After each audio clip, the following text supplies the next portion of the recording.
is intended for mature, open-minded audiences only. If you are easily offended, we suggest you turn this wacky shit straight off. Christopher had messaged all of us just before the show about, now did you and Bridget get your vaccination shots at the same time, Chris? We did, but it wasn't scheduled. It wasn't like planned. She, works in the medical industry, and she manages a series of eye clinics. So they had opened up shop for anyone that was a medical professional on the front line early. So she, got her whole staff scheduled, and it just happened that the tribe, their goal was to vaccinate every casino employee as well. And they secured enough for it, and it just happened at this same exact time. I don't know how that worked out, but so we both today, ironically, got our second dose. And I don't know if you guys have been following the people that have been getting vaccinations, but second dose is supposed to be the one that makes you sick for some reason. Yeah, if you're going to have a rough go, it's likely going to happen with two. That's what I've heard. The second one, yeah. Uh-huh. Yeah, so all my coworkers got theirs yesterday. I had an important call I had to do today, so I opted to get my shot today in case I got sick. But anyways, yeah. So half of my coworkers that got the shot yesterday got sick today. Even Leandra, who never gets sick, had to leave today at noon. Now, what defines sick? Well, I suppose it's probably all over the place, but just not well enough to work. Yeah, like feeling fatigue, a fever creeps in, that type of thing. And then Bridget felt pretty good. And then, Leandra had a 99-degree fever when I texted her last. Bridget texted me about 3 o'clock. She's like, I gotta go lay down. And I'm like, all right. I was like, I'll come wake you up about 6 when I'm hopping on for my podcast. And sure enough, she was all warm and fatiguey too. So yeah. We will see what happens. I may start showing some signs. Right? Well, I haven't heard of anything beyond what you just described, which is a little feverish, just feeling a little under the weather. Mild fever, maybe headaches. Aches and stuff like that. Yeah. It was like, you're just like, you know what, I'm calling her at night. As opposed to like, oh, fuck, I'm in for a roughing. You know what I mean? I haven't heard any of those, but I've heard that it's number 2 that'll get you. It's just, but they got that other. There are 2 vaccines that I know of, and one of them is Pfizer and Moderna. Yeah, one of them's a one and done, and so is the one that you are doing. I think both of them. I think both Moderna and Pfizer are 2 shots. The Johnson & Johnson one that we're about to get is a one shot, a one and done. Okay, so that one's not out on the market yet. No, but they say it's going to be close. And I read today that Biden bought enough vaccinations for all of America or something like that. Like he bought enough today. He secured enough where they're going to just open up shop, I think, and get them out as fast as possible. Yeah. Well, that sounds like something you do in an emergency pandemic situation. So is the one that you are taking, Chris, is that 2 out of 3? How many do you have ultimately? You only get 2. Oh, it's just 2. Okay. For some reason, I thought there was a third one. No, but they say that, it's not out of the realm of possibility that we'll be getting one of these every year, or updates to this until it's no longer a problem. Yeah, it's a new virus. And because having a new virus, well, I guess this is technically a new strain. I don't understand it. I guess it doesn't matter. I don't need to understand it. I suppose at the end of the day, I don't believe there's a microchip in it. I'm not rushing out to get the thing, but I will at some point. 5Gs, yeah. We could make a Boss Metal Zone pedal, with that microchip. Yeah. Sure. Oh, shit, yeah, man. Why aren't we turning this into solid gold? We also have a championship round of Weird Trivia to get to, which is an Epic 7 question round. And before we move further on that, have we decided a prize? Are we going ahead with the Ron painting of a Ron painting by Brittany? Is that what we're doing? You know what I think we should do? I think we should let the person pick. Maybe we should all offer something up. A night with me, anything goes. I'll offer that up. Single now. Be careful, man. Be careful what you offer, Ronster. I'm mostly careful. Well, okay. Oh, let's just save that then. We'll get to that later on. Maybe I'll be feeling more generous on that second glass of wine. But I do have a soup de jour. Now, last week we started the show with me saying this was going to be a heavy one. And that was a joke because we're talking about fun fart facts. This one is going to be a little heavy. So if you are triggered by things, this is concerning like sexual abuse to minors. I never get too terribly deep into those kinds of things, but I thought in the interest of my faux warning last week that I should probably make some sort of real warning on this one. This won't be a terribly pleasant topic, but it also won't get too deep. But in case you are triggered by such things, you may want to steer clear. And speaking of steering clear and triggers, holy shit, did you guys watch that video that Lyle just sent us over the text? Uh-huh. Yeah. I did not hear about this story. Oh, it was a 100-car pileup in Texas, I think. Sheets of ice, and I think 5 people died or something crazy. Yeah, and that's probably a so far scenario because I gotta imagine. It was last night. This happened. Surprising, only 5 people died. I'm shocked that only 5 people died in it. Yeah, just watching the silence as those cars pile up was the most haunting thing to me. Like there's a semi that just flipped a truck 20 feet away, nobody's screaming. That truck went flying like a toy. Sure, I watched that a few times, and if you watch it, I think it's either the first I think it's the second semi truck. As he goes through and plows through like 4, 5 vehicles, he gets thrown out of the windshield. And he bounces off the car in front of it, and then he falls on his hands and knees on the streets, and then or the highway, and then he gets back up and he starts like checking out his truck. I didn't notice that. Dude.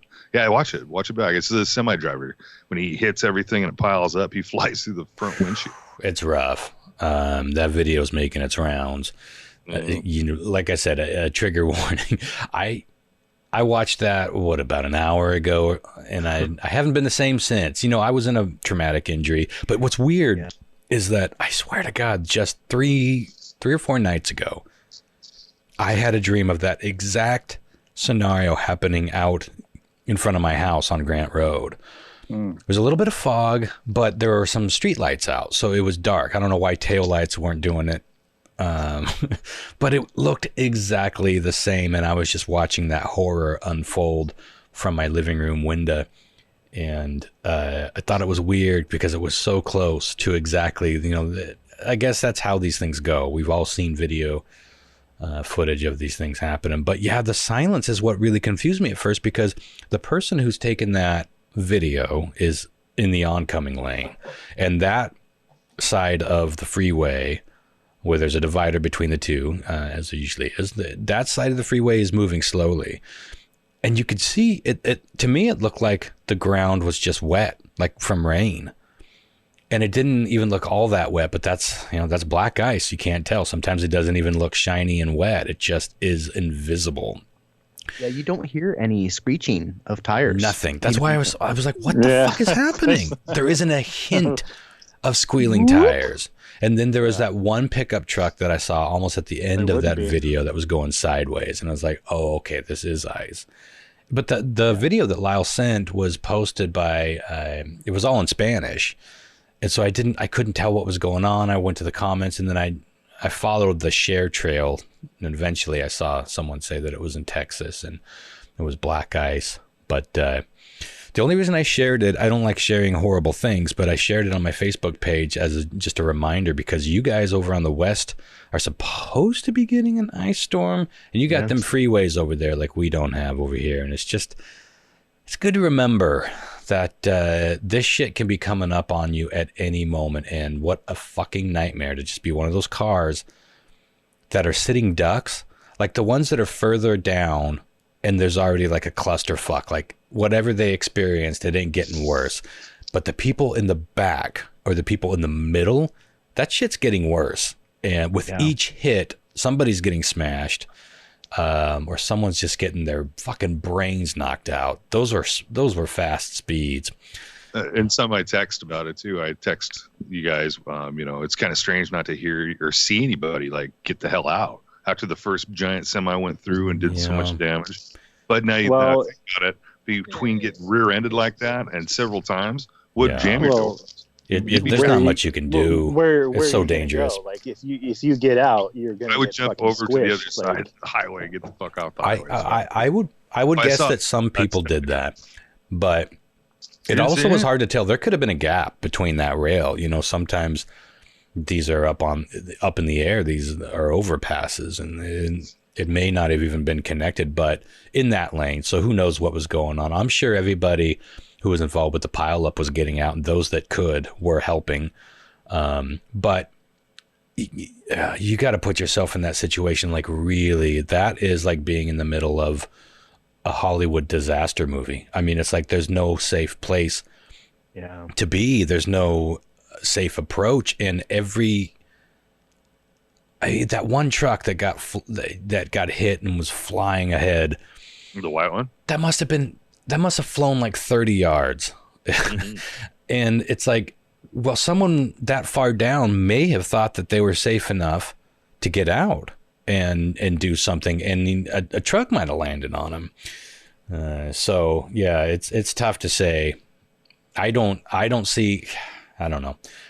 I definitely wouldn't put any blame or guilt trip on anyone that didn't get out to help, because that I think by the time you were even processing what the fuck was happening, it was hard for me to process it on a video, but just like being 10 feet away from it would be a whole different level.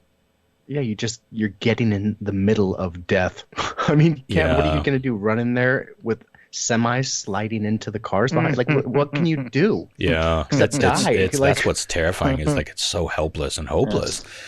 At the end of that, and now at the beginning where it all started, I'm sure that was going on to some degree. I think probably a lot of those people couldn't get out of their cars because they were jammed in there. You know what I mean? Yeah. Like Or their unconscious cars or fucking rammed in on both sides, and so you couldn't get out. Nightmare. Think about a pop can, and once you crack it a little bit, put a little bit of force on it, it distorts, everything. Doors are the same way. When I was in my car accident, I couldn't get out the front door. My neighbor saw me trying to get out. I don't remember any of this because I was out of it, but my neighbor saw me trying to get out, and he was like, he had to come like pull me out of the passenger side, which was up in the air at that point. Whew. Just people trying to get through life, man.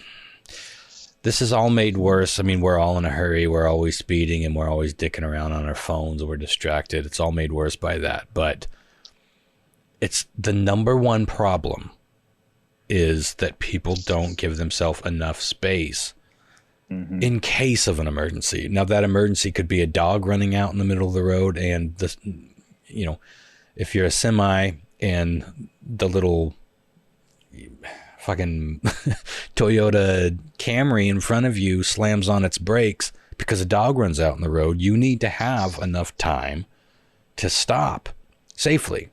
That's a lot of room, and no one wants to give that much room. Is that like no one knows it's there, and then suddenly, you know what I mean? Like you can be as safe as houses, like following all the rules, like staying 200 yards behind any car in front of you. You know what I mean? And like if there's black ice and suddenly there's a thing in front of you and you're on it, and suddenly you're like, oh shit, 200 yards ahead, I got to stop, and you hit your brakes. Nothing's happening. Yeah. You're just gonna keep going. That's like, yeah. When I was heading over to Seattle, that's exactly what happened. Got over the top of Stevens, and then all of a sudden it just started bombing snow. And people don't know how to drive in the snow, apparently, because we were going like 15 miles an hour for about 30 miles. Snow's one thing, but black ice. Yeah, is I'll a different take story. even compact ice and different snow. because- The black ice is Like in that area, especially like Seattle, it rains and then it snows. So then water, ice, it's the same theory. It's top of the pass. It works the same way. And I'm sure people in Texas weren't even fucking thinking about it. They were like, yeah. Well, I that's the can't thing, imagine like, Texans get hit with ice all that often. So I don't think they probably have. I don't know. Disclaimer, I know nothing about Texas or their freeway system, but I can't imagine they have like a super robust, for the most part, like de-icing solution and stuff like that. You don't think Seattle they have barely has teams? that, and that's Washington State. But the freeways are pretty good. You know what I mean? And like I have to say, Tacoma takes that shit seriously, and they have they go out as soon as there's any hint of like cold weather or whatever. They go out with that thing that like puts the de-icer stuff on there, and it's like you can see the stripes on the street, like, you know what I mean? The stripes of confidence. And the stripes of confidence. That's right, buddy. I always do. It's miraculous. I remember the time. I used to have to drive down this hill like every day going to work, even in the winter. Where it was like, you guys got those hills. Yeah, and I was just like, oh my god, this is like it was super steep, and I was like, this hill is terrifying, but like I would never ever even slid once on it because like they know what they're doing. So because anyways, the stripes of confidence were there for the stripes of confidence. Yeah, dude, I remember life before the de-icer. That's a relatively new invention, and there was no hope. It was you versus whatever Gravity. mood God was in. You were just up against all of the forces of the universe, and now we got this magical liquid. I don't even know what's in it. Apparently corn, because the deers like to lick it. They had sand. Lyle, don't ruin my story. Sand came from God too. Yeah, but sand doesn't even seem to work as well as this magical de-icer stuff, man. Because it's like it just makes it what wet. What are these stripes on the road? And it's like, oh, it must be this like de-icer, and it's like, it just seems to work magically. I have no idea. Yeah. It's crazy. It does seem like magic. Well, before we get on to my soup day shower, any news stories that you guys may have brought? Now's the time. I got one real fast. Do it. There was a lady from New Zealand, and she got caught trying to smuggle a lot of stuff out of the country, right? What was she smuggling, Lyle? Can you guess? A little round of what she could be smuggling? Well, I'm always going to guess drugs. I'll go more specific with heroin. That is false, sir. But actually, Exotic animals. Close, but wrong. Chris, what you guess? Didgeridoos. All of them. Wrong. Wrong. She got those in New Zealand too, or just anyways? Never mind. This is the old lady leaving from New Zealand. She got caught trying to smuggle out 938 cacti on her body. Okay, I'm listening. She committed. Yeah, she did. She apparently some of these are very, very rare. 8 of them were very endangered species. Obviously there's laws about bringing different kind of plants and stuff into different countries. Invasive species. Where did she put them, pray tell, Lyle? She actually carried them inside of her stockings, and some of them were valued for over $10,000. What do you mean stockings? In her pants, like her stockings. She's like just her like tights? Yeah, like socks, like stockings. Yeah, it seemed like it's a lot to be stuck in here. Well, she started off as an 80-pound skinny woman and crossed the border as an obeson. I suppose. She was caught trying to plants. Well, she got caught, and so she got caught flushing them in the airport, because I think she oh no, I think I looked at the cactuses. Yeah, please, lady, that is not. There's no way that's septic safe. All right, that can't be septic safe. Well, the officers, the airport officers, they I think they spooked her, so she knew she was going to get fucking in trouble. So she ran into the bathroom and started flushing as many as she could before they got up with her, because the dogs, the sniffer dogs, apparently got the scent, so they were all over her. They're trained to sniff cacti. She was sentenced to a year. Cactus sniffing dogs. Yeah. She was release Benji, the cactus sniffing dog. Release the house.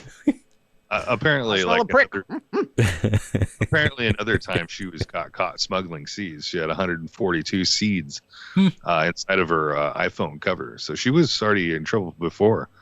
So she got sentenced to a year of being supervised and 100 hours of community service. But, well, don't put her anywhere near a gardening operation with that community service, because we know how that will go. Slippy down the trousers. Cacti, though, are there varieties? There must be a variety of cacti that don't have. Well, these had pricks. Oh, sure. They did have pricks. So she had. What? How do you train up to that? Oh, maybe she had like multiple sets of stockings on, so they didn't penetrate her skin. How many fucking Lots of Vicodin. pantyhoses do you got to have on to smuggle a 6-pack of cacti? Ma'am, you're leaving a blood trail on the floor. Yeah. Lordy. You know, in terms of criminals, I don't hate this woman. I'm confused. Just trying to breed cactus. She's just We should trying to get her on the spread podcast. the love of cacti. Yeah. Yeah. Tell your side, baby. Yeah. We want to hear your side of this ridiculousness. How do you train up to smuggling live cacti? Now, the seed operation makes way more sense, but live cacti? Do you think the Blossomed first person that kicked open that toilet stall she was in was like, lady, you need to go to the doctor. Your shit looks terrible. I've seen some turds in Get my out of day, here. man, but whew, Bro, that there's a porcupine. Yeah. Good Lord. Huh. You just never know. There's so many ways to break the law, and yet there are so many ways to work in any particular field legally. That's what they would call a colonoscopy. A colonoscopy. eh, Whoo-wee. Can you imagine? Just one time, the tiniest cactus bud passing through your butthole. oh. No. Oh. I've been to Taco Bell this year. Thank you. Well, here's the deal. Hey, I love Taco Bell. All right. Did you ever eat at Cactus the ass. That might be the stinger. Hey, I love Taco Bell. Go ahead, Lau. Did you ever eat at the one in Wenatchee where they pooped in the beans? I still don't buy it. Here's the question: you don't buy the poop in the beans, you just don't want to go buy it. Both. Here's the deal: the whole scam of the scheme was basically to sell them for about $10,000. Question is, would you put cacti in your pants and try to walk in and smuggle that many cacti for 10 grand? The answer is no, because the only I'm not a criminal. the only benefit in my eye of being a wealthy criminal would be living the life of a wealthy criminal, and I can't do that if I accidentally poke my pork. Know what I'm saying? Oh. Can you imagine one spear going through your nads probably put you out of commish? Or you'd be Get you right. I mean, I'm not a doctor. You may want to look this up. Second opinion, but chance of infection. Yeah. oof, the legs are so tender. Have I talked about the bed of nails that I've been laying on? No. Well, tonight's not the night. Don't think so. Remind me next week. Holy shit, do I have at least 15 or 20 minutes I can do on a bed of nails. Now I haven't laid on an actual bed of nails since the 90s, but I have laid on one. These are, they're plastic, they're modernized and more sterile and I suppose safer versions, but same experience. And they're called chakra. What are they called? Shakti mats? Well, they had different names. That might be a brand Is name. it green with these white fucking things that are all Yeah. pokey? Yeah. I got one. It's I you fucking have hate one? it. Oh I my do. God. Bridget It's got one for me changing my like life. a year. She got one for me a year ago for back pain, and I was like, if I want to lay on fucking broken glass for 20 minutes, I'll go down to Broadway. Okay. What's the longest you were able to stay on it?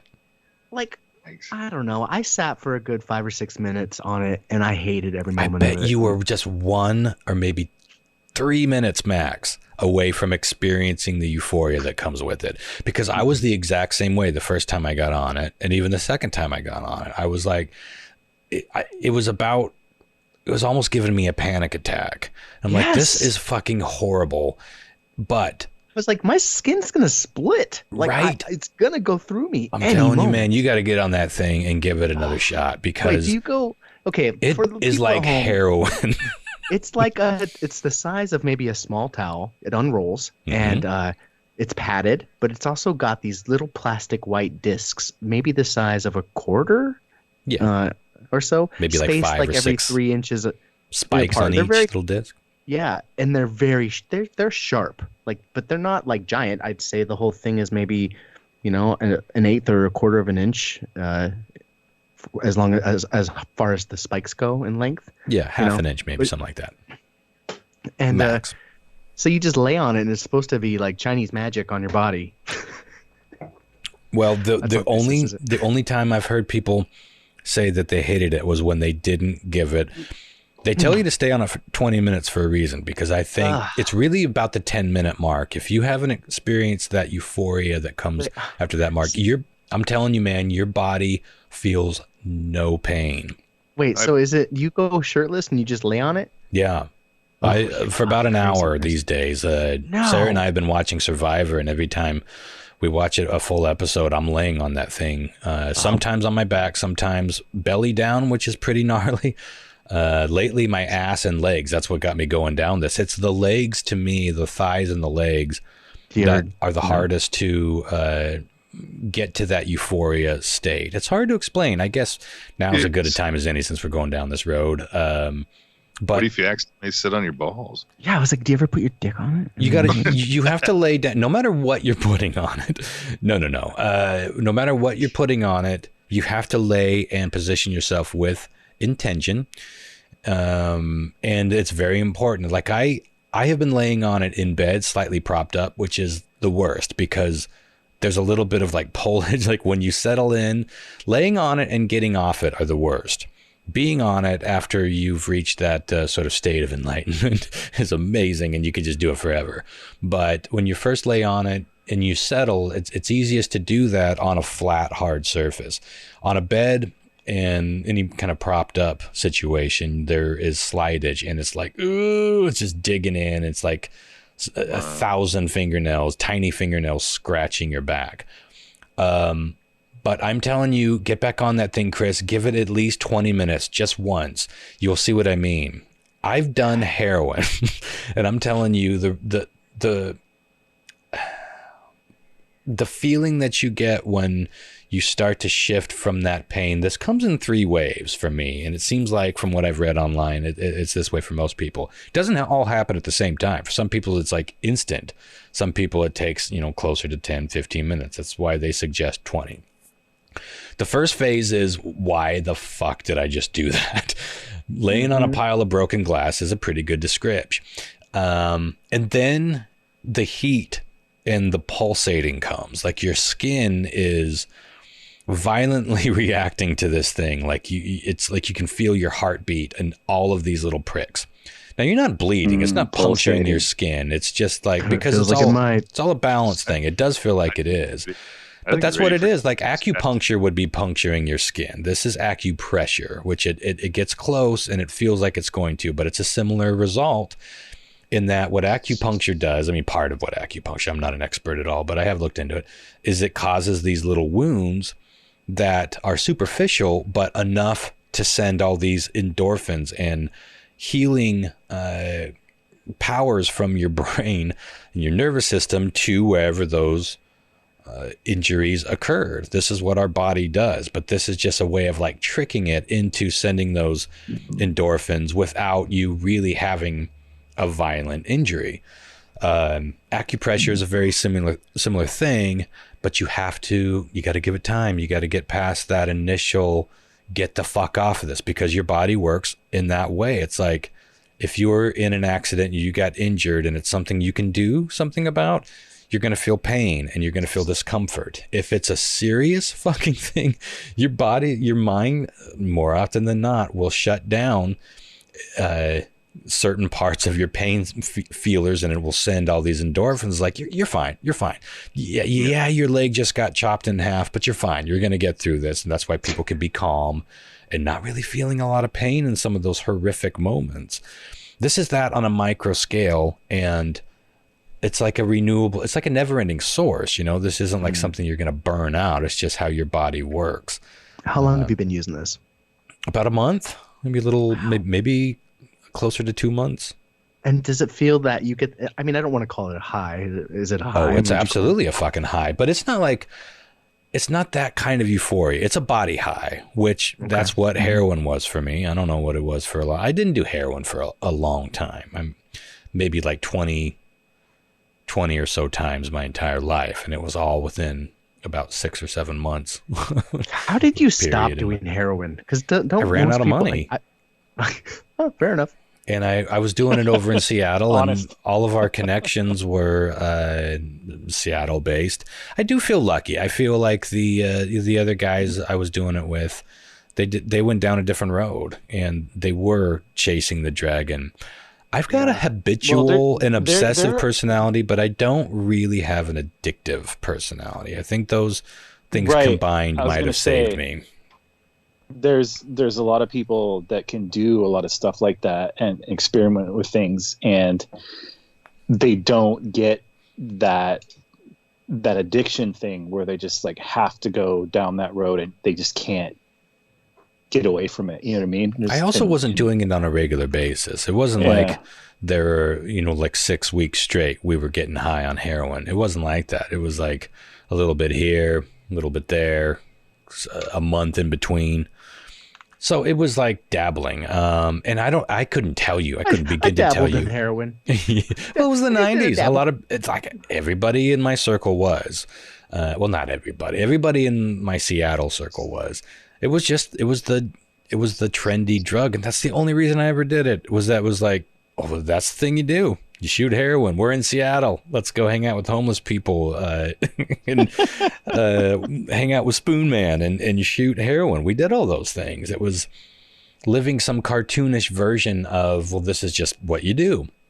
I was such a dipshit when I was younger. It was like I didn't have any of those things that I wanted going for me. So I kind of faked them. I kind of like, it's hard to explain. I mean, I was doing them, but none of it was genuine. I felt like I was the ultimate poser in the early days. You were trying to go life. for the trappings of what you thought you were supposed to be.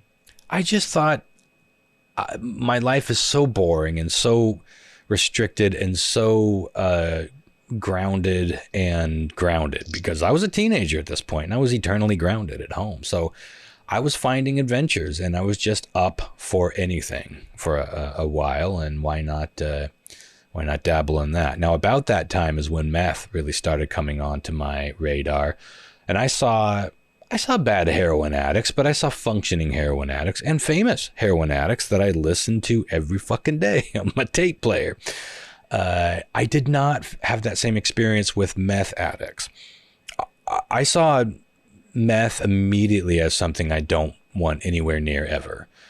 So I never dabbled in that. I never dabbled in coke. I was never drawn toward uppers in general. But anyway, getting back to there's this feeling that washes over you where you don't feel pain while you are on the thing. Now, I don't know what it does for you long term or if those effects are supposed to last very long. To me, as soon as you get off it starts to fade. But while you're on it, I think it's amazing. I highly recommend it. I mean, if you got some sort of heart condition or maybe some weird skin condition, run it by your doctor before you just go out and buy one and sit on it, because it's a sensation, man. And I could see people with certain conditions laying on that thing and having some sort of, I don't know, fucking fit or seizure. I don't know. It's intense. And it feels wrong. But work through it and just stick it out, and you'll know within 25 minutes if it's ever going to work for you. You can always just never do it again. But Chris, you got one in your house. I think it's going to change your life. You just got to work through it. You just hadn't got there yet. You were minutes, if not seconds away from it. It's like a switch being thrown. It's the strangest fucking thing. It's like, God, I'll tell you fuck this. And like, I will commit to doing this once. How many minutes do I need to give it? 20. That's what the company recommends, and that's what I fought through. I almost gave up that first time and I don't think I ever would have went back, because I didn't know what I was missing versus, how much longer I had to stay on it. When I gave up I almost gave up that first time, it was probably like seconds, maybe a minute or two from it kicking in. It's a fascinating thing, and it's all natural. Again, look it up if you have any conditions, and it may induce panic. That's my trigger warning. I just breathe through it like you would a normal panic attack and give it time. We're talking 5 to 7 minutes max where you will be at that that truly agitated state of feeling like you're just doing your body harm. All right. I'm excited for you to report back. I'm glad that came up because I've been wanting to bring that up for a while. Now, let's get on to my soup du jour. And this is something that started as grand news just a couple days ago. I saw, and maybe this has come up, I don't remember, but for the first time, I really retained the news headline that there is a iCarly reboot in the works. And this is going to be happening on the, I believe Peacock, maybe Paramount. It's one of these apps. But there's trouble in iCarly land, folks. And not just in iCarly. It's pretty shitty. So the good news is the iCarly reboot is in the works. The bad news is it's looking like Jeanette McCurdy, who plays Carly's sidekick Sam, will not be involved in the project. And this led me down a big rabbit hole to find out what was going on. And it's this pretty twisted tale of abuse and harassment and all sorts of trouble. It's getting less funny. Ugh. Oh, yeah, there's nothing funny about any of this. This is a really fucked up tale. And just for starters, and I'll reiterate this as we go, a lot of this is based solely on, these are accusations, and in some cases, anonymous accusations.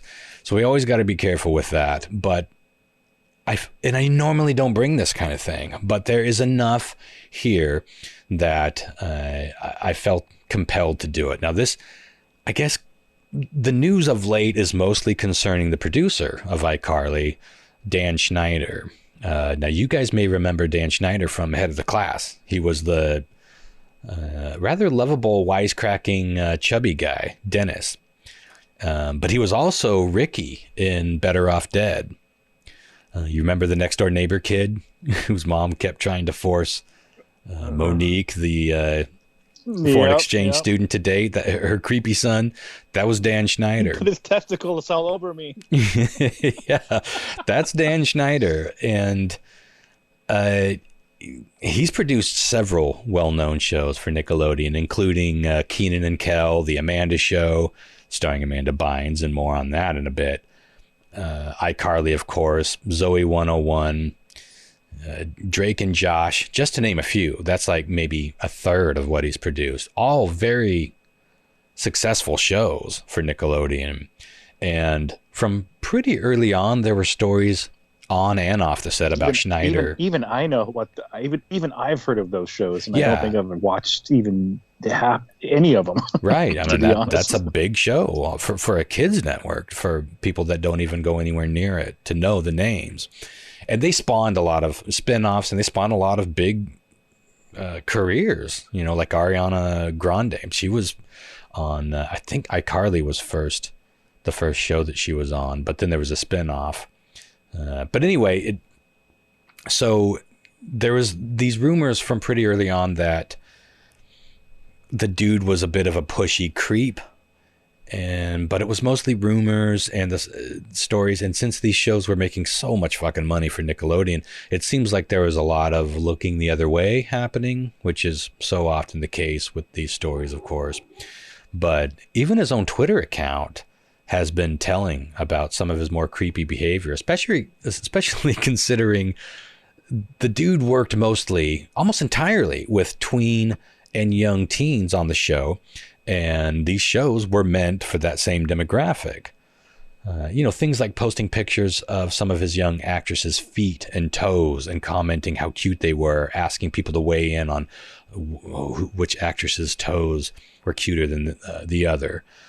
This young girl's versus that young girl's, things like that.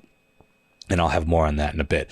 But again, all of this is coming from like his Twitter accounts, other people's researches, and podcasts and interviews that I've said. So I don't claim to have investigated any of this stuff. These are all allegations. Well, some of them are allegations concerning Dan Schneider anyway, but this goes deeper into Nickelodeon, and it goes way beyond allegations. And this part of the story seems to be unfolding right now. But I do think it's at least fair to be a bit bothered by a middle-aged man posting pictures of his teenage actresses in a manner that's like talking about them like objects and saying, you know, who would you rather type stuff. Whoa. And, yeah, that's gross. And rate this actress's toes, who's 14 or 12. And, you know, it was mostly feet. It's pretty clear that Dan Schneider has a foot thing. Now, I don't watch any of these other shows, but I've seen every episode of iCarly, and it never really jumped out at me until I read this story. But holy shit, looking back on it and going back doing some research, that show has more gratuitous feet and toes close-ups than a Tarantino. And Chris just mentioned Tarantino. He's got a famous foot fetish. I think there's more in these shows than in your average Tarantino flick. Do you think you're going to be able to go back and watch iCarly in the same manner? Yeah, I mean, that kind of goes back to what we were talking about with the Marilyn Manson. Well, in the same manner, maybe not. I will go back and watch them. But like the Marilyn Manson thing, you know, there are so many other people involved and so many people who genuinely worked hard and earnestly and in a good and living a good life as a good person to make these things a thing, that it wouldn't ruin it for me. But yeah, to your point, maybe not the same. I think there always will be things that pop up that'll be like, oh shit, you're seeing it in a new light. Yeah, absolutely. Yeah. But at least with Tarantino, you know, he's fetishizing the feet of adult women in R-rated movies for adults. These are kids in a kid's show.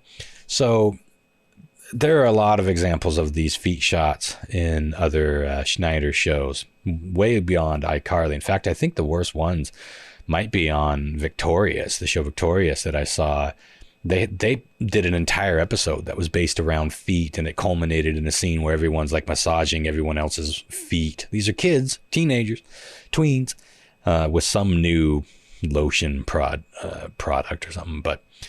And then you have Schneider's own Twitter feed, which again, I'm going to read some of that in a bit. But so Nickelodeon has had to answer for a lot of these questions coming up over the years. But one thing that's really got a lot of people talking is these pool parties that Nickelodeon allegedly had as a means for young actors and actresses to be discovered and to hobnob with execs at Nickelodeon with hopes of landing on one of these new popular shows. They were the kings of the scene for launching new careers.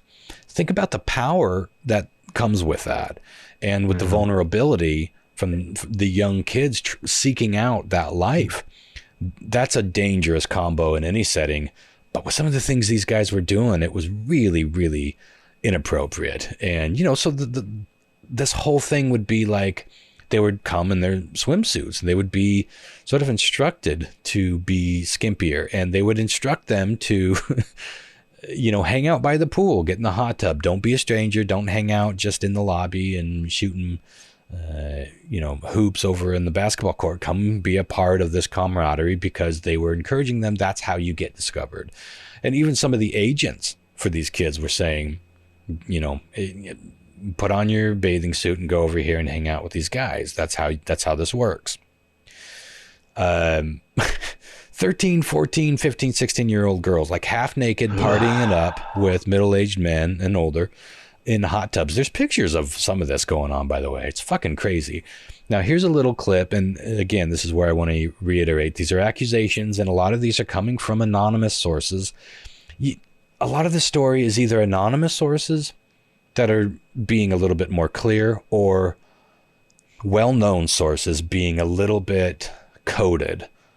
This was a girl that claimed to be one of these young aspiring actresses at these parties. What would happen is that your parents would send you to sort of like this camp. It was basic acting classes, and it was an opportunity for the kids to get discovered. And interestingly enough, most of the kids got discovered by the pool. They had a pool, they had like tennis courts, and I believe like it was like Megan Fox and other female, and Hillary Duff was another one who got discovered there at the pool. and they would push you to do cool activities because they said that's where you have the highest chance of getting discovered. Now, what was the age range of the people that went to these at these camps? The age ranges, the ones that I was familiar with, are ages 13 to 22. Obviously. So this clip is coming from a YouTube vlogger named Sloan, and he's quoting another podcast, which I don't see that anywhere right here. But if you want to trace that down, you can find Sloan's work. He's done a few videos on these. And again, it's an allegation, so take that with a grain of salt. But that's one of a few people that have stepped forward, including some of these agents, to say that this is how it's gone. But the fact that they were strongly encouraged, and there was also quite a few actresses involved with Nickelodeon that said that when they were involved with the Dan Schneider production, they actually had to take their shoes off, and they would all be in a room just barefoot, so he could come in there and take a look at their feet.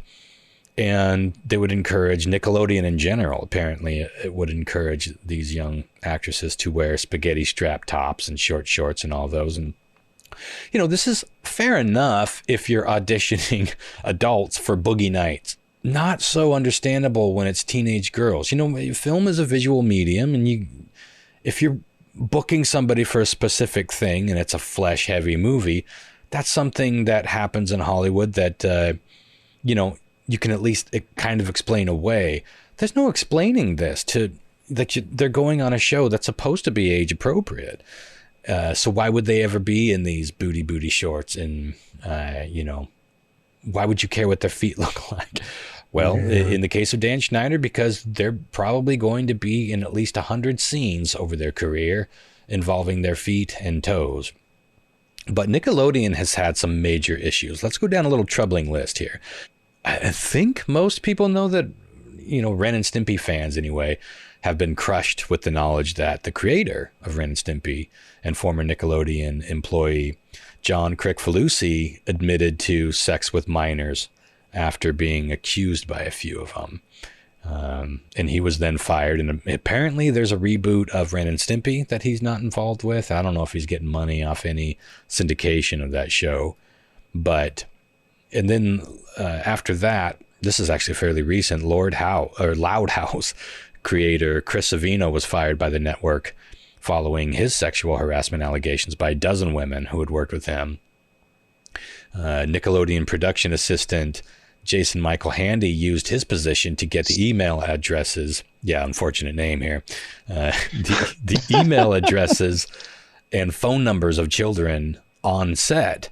And he began sexually exploiting at least two young girls.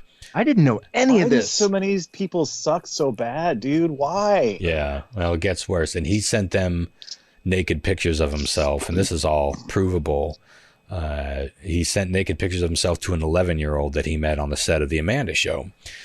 And then dialogue coach for several of Schneider's Nickelodeon shows went to prison for about 1.5 years for lewd conduct and sex with minors.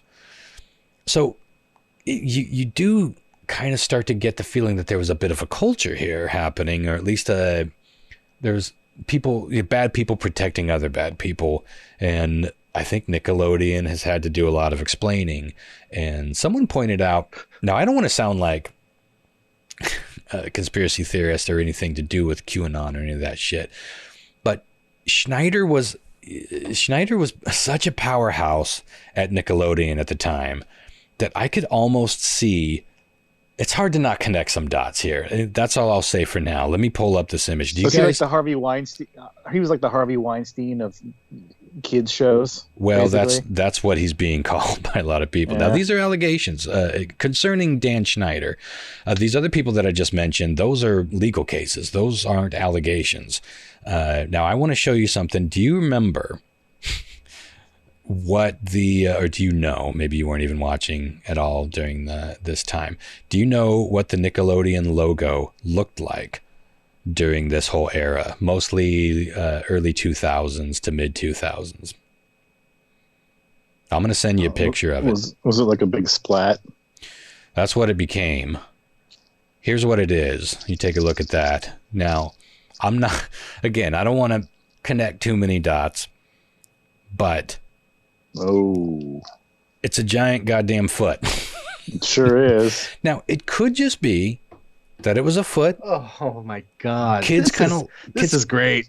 Kids kind of laugh at foot related stuff, just like boogers and butts and feet. And it's all kind of like silly thing. You know, I'm hanging out with little kids. They love to shove their little fucking feet. They think that's funny. It could just be something like that. The only reason I bring it up is because I just find it interesting that for a brief while, and it did happen to be the while, that Dan Schneider was pretty much the king, the powerhouse of Nickelodeon. Their logo was the very thing that he clearly fetishizes. Well, there's got to be a story out there somewhere about who developed that logo, where the meeting was happening that picked that. You know what I mean? Like, there's got to be a story. There's got to be where you could connect the dots or not if they're not there. You know what I mean? When I looked it up, the only thing that I could find in the first few pages was a connection to Dan Schneider's foot fetish. So if that does exist, you'll probably have to dig for it. And I thought the same thing. It's like it could be as simple as a graphic designer being like, "No, that was my idea. Like I pitched it like I thought it was a foot somebody thing. had to design that. My kid thought it was funny. Be, like, choosing between multiple things, and like there has to be, you know, like." Something like that is like prevalent, right? Like a logo for a fucking network. There has to be a fucking paper trail to how that got approved and how it got to be what it was. You know what I'm saying? That's not going to be a mystery. So there's got to be a story there somewhere. Sure. Well, and that's why I didn't want to seem like I'm trying to connect all the dots like a QAnon conspiracy theorist would, where, you know, some things just exist on their own. Go ahead, Lau. Some of that was typical fashion in the 80s and 90s, you know, the surfing and like, yo, man, and we're in California, we got a foot like on a surfboard. Sure. You know, that kind of thing was, I mean. Well, I must have seen that logo a million times and never thought anything of it. I mean, it's a foot. I never had cable, so I didn't really watch any of that shit anyway. But, I mean, it makes sense. Like Saved by the Bell, you know. There are a bunch of California kids that are, you know, at the beach. Mm-hmm. So I don't know. Yeah, all fair points, and all, you know, like I said, this whole thing is one of those things where it's easy to go down a rabbit hole and then maybe start seeing things that aren't necessarily there. But in the case of Dan Schneider and the foot thing, I think we have a pretty good record, and I'm going to illustrate some of that in a bit here. Well, more of that. But there was also Brian Peck. He went to prison for having sex with minors. He was the one that started these boot camps, by the way, with Dan Schneider, the pool and hot tub heavy boot camps. But when he got out of prison, he was immediately hired back on by Nickelodeon for a while, and then went to work at Disney on another kids show called The Sweet Life of Zack and Cody. Again, working on a show starring and for small children. Now, how does that happen when you've gone to prison for sexually assaulting children? Is that the same Brian Peck that was in Return of the Living Dead? I know he's an actor, and he to this day because Brian Peck was Scuzz in Return of the Living Dead, the guy with the trench coat and the mohawk.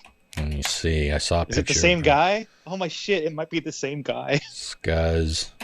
Brian Peck. It probably is, because he still to this day goes to a lot of conventions, and those are probably, some of them are horror conventions. Brian Peck as Scuzz. That's him. Oh, damn. That's guy disappointing. That's my favorite movie of all time. It is, yeah.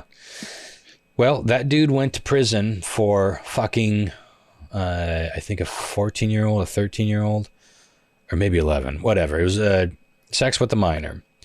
And he was accused of having sex with a lot of minors, but there were only one or two cases that went through. The other ones were dropped. But immediately getting out of prison for that, he's back working on a kids show.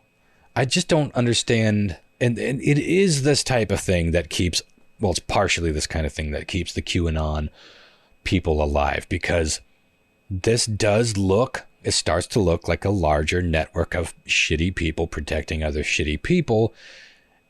But, ultimately things happen without a bigger conspiracy involved. You can have these things happen in their own little pockets and own little camps without a satanic world cult, whatever the fucking crazy shit that QAnon believes. So I feel like I have to a couple of times say I'm not trying to steer anyone down this road, because that is a huge rabbit hole people are going down, and I don't want to contribute to that at all. But, and that's one of the big problems with so many conspiracy theorists in general, is like they'll say, well, this thing exists and that thing exists, so all of this has to exist.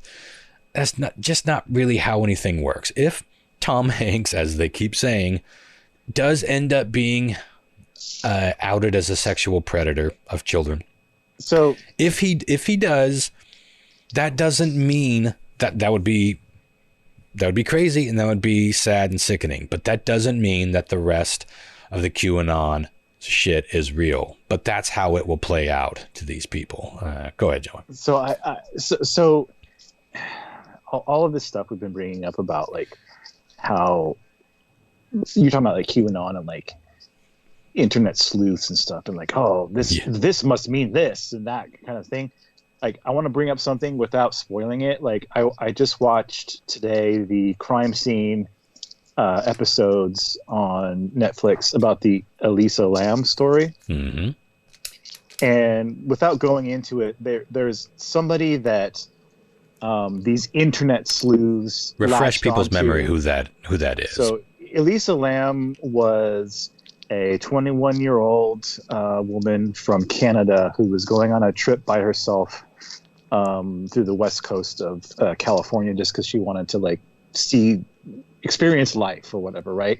And she ended up disappearing. She was staying at the Cecil Hotel in LA, and she disappeared, and they found her some days later in the water tank on the roof of the building. The infamous water tank girl. Yeah, and there's, like, some crazy videos of her in an after elevator, hotel guests had been complaining about foul tasting water. Corpse water. There's video of her, like, freaking out in the elevator, like she's like, something, but there was nothing. So without if you want to watch that, they fully explain it in the show. I'm not going to spoil it for anybody if you really want to watch it. But there was somebody that internet sleuths that were looking for a perpetrator because they were convinced that she had been murdered, latched onto. And I won't go into the whole details of it, because if you watch the show, you'll see what it is. But anyways, they found a person, and they were like, this has to be the person who killed her. You know what I mean? And this person definitely did not kill her. And they were basically picked out because of their personality, their choice of music, their art form. And they basically were lost their whole, like, life because of people, like, thinking that these things all meant that they were the person that did it. You know what I mean?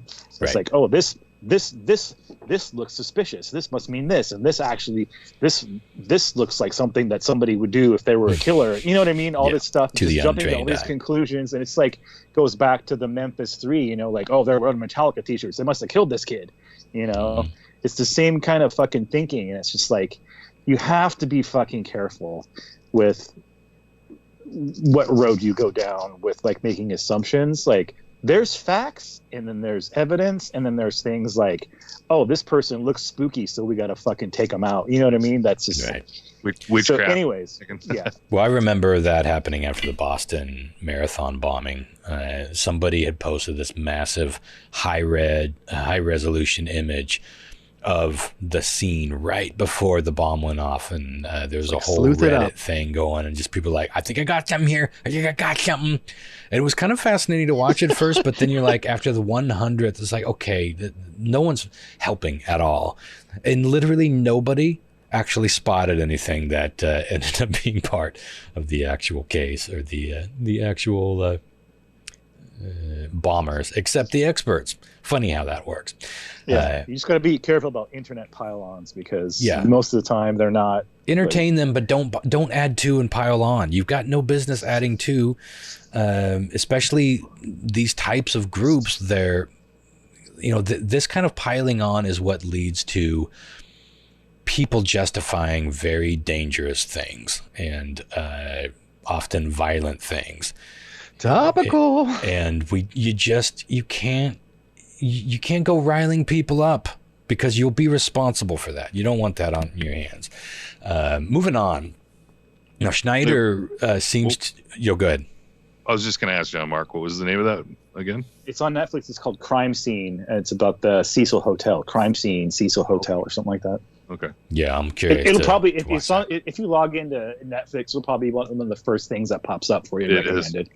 Yeah, I just found it. I'm watching it now. So Schneider seems to be pretty bold about his fetish because he continued to post feet things even after these rumors started getting out.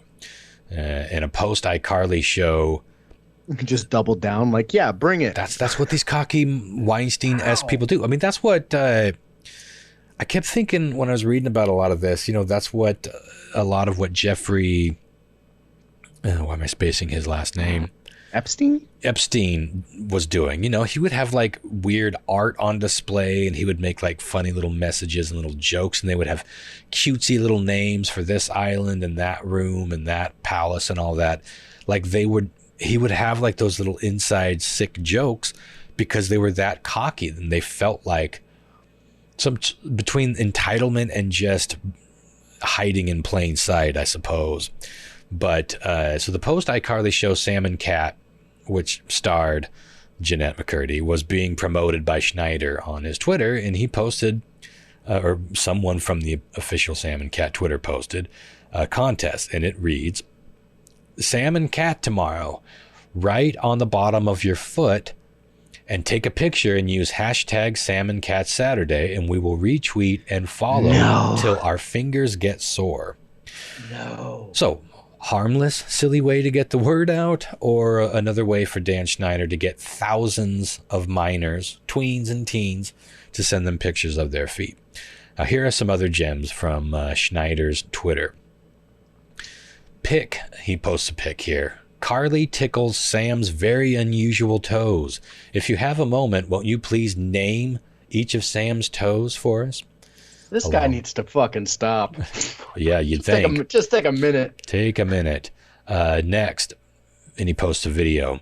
Would you like to see Victoria pour ketchup all over her feet? Well, here you go. And it was a link to a clip from, I don't know if it was a Victoria's clip or an outtake, but it was the lead actress. I can't remember her name. Getting a whole bottle of ketchup dumped on her feet and then getting smeared on it and then wiggling her toes as the camera moves in close.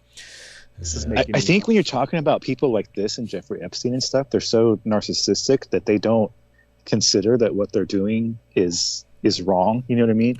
So, you know what I'm saying? I do, but I also vacillate between that standpoint and the thing that they do realize that they're getting away with doing something that isn't right, and their narcissism. But they can't get. They know that it's wrong, but they're like, "Fuck you! I can do this, and I can get away with it. I can buy my way out of jail. I can buy my way into bed with a 13-year-old." But either way, there's a disconnect. There's a definite. These are not normal people. Next, and he sends another picture. This one's a picture of supposedly McCurdy's toes. It says, "This toe belongs to one of the stars of one of my shows. Whose toe is this?" And then here's a few more where he says, "Andre's toe is bitten by a rare spider, and then his foot swells 10 times its normal size." And then right after that, another pic. "This is the toe owner," the answer to that previous riddle. And then he goes on to mention another toe thing about Victoria's. And then now this one is to his wife, who is Hungry Girl, by the way, if you're familiar with the girl that does the Hungry Girl books and videos. So that wouldn't be inappropriate, except keeping in mind all these other things and the fact that he mostly works with tweens and young teens, and his tweets are mostly read by teens and tweens. He says, do you want to go for a drive? Do you want to go into our room and watch Too Cute? We have 4 episodes on our DVR. I'll rub your feet. And then another one, someone sent him a picture, a fan sent him a picture, a young girl, said, Dan, look what I did on the beach for you. And she had made like a sandcastle or a drawing. I don't have that picture. His response was, that's awesome, thanks. I hope you don't have too much sand between those toes. If so, take a toe shower. Now, Carly herself, Miranda Cosgrove, has not come out with anything negative about Dan Schneider. And it seems like most of the main stars of iCarly and a lot of these other shows either support this man or they say nothing at all. It is worth noting that most of these people not talking or not saying anything bad are still working for Nickelodeon or are still involved in projects that are spin-offs of those shows. Take that for what it's worth. Also, you never know what's involved with these contracts concerning like NDAs. But at this time, no charges have been filed against Schneider. But Nickelodeon has fired him. And this is why all of this has sort of like picked up steam over the last couple of years. That happened in 2018. And Nickelodeon hasn't made a real... they've not given a real reason publicly why they fired him. They said something like, oh, it was just time to move on. Even though he still had 3 or 4 active shows that were the most popular shows on Nickelodeon. I gotta say, I had not known what this motherfucker looked like, so I had to do a quick Goog. Yeah. And wow, hearing this and seeing this, He looks exactly like he looked on Head of the Class. A little heavier, but someone said in one of these threads, like, Dan Schneider somehow looks 14 years old and simultaneously 50 years old. It's very creepy. But so a lot of these people haven't said anything, and Nickelodeon sort of beat around the bush why they fired him, even though it didn't really make sense. But they sent him away. They ended their contract. He was in the middle of a contract, or they didn't renew, and they canceled 2 or 3 of the shows that he still had on the air there. And the other ones they're going to be canceled. They like finished off the last season or whatever. So they gave him $7 million to walk away quietly, and that's what happened. And that's where we're at right now. So yeah, it seems that McCurdy won't be involved with the new iCarly, and it seems that Dan will have nothing to do with the new iCarly. Now, McCurdy seems to have quit acting all around. She's talked a lot about how the whole thing scarred her and left her with a pretty fucked up way, including a major eating disorder and other issues that she tries to heal with her new, less stressful life, which includes her own podcast where she talks about a lot of these issues. Now, Sarah has actually listened to this, and she says it's a pretty good show. It's called Empty Inside, if you want to check that out. She does it, it's pretty raw, but she does it with some humor in there as well. So regardless of whatever the truth is concerning Dan Schneider, there's no doubt that Nickelodeon has had more than its share of scandal. And it's just like that every time people are like, oh yeah, we all knew about that. Yeah, we knew he was a creep. Like when the Ren and Snippy creator, John Kay, was outed for fucking minors. Everyone was like, oh yeah, that's been an industry secret for a long time. And it's like, it's hard to hear that. And yet it's nothing new, right? Like this keeps happening. It's like, yeah, industry insider. Now, here's what Wikipedia has to say about John Kricfalusi's ousting. It says, in March 2018, Robin Bird and Katie Rice disclosed to BuzzFeed that Kricfalusi sexually harassed and groomed them for sexual abuse when they were underage. And Bird told the website that she was in a sexual relationship with Kricfalusi in 1997, which made her 16 years old, and she would fly to California to live with him when she was 17.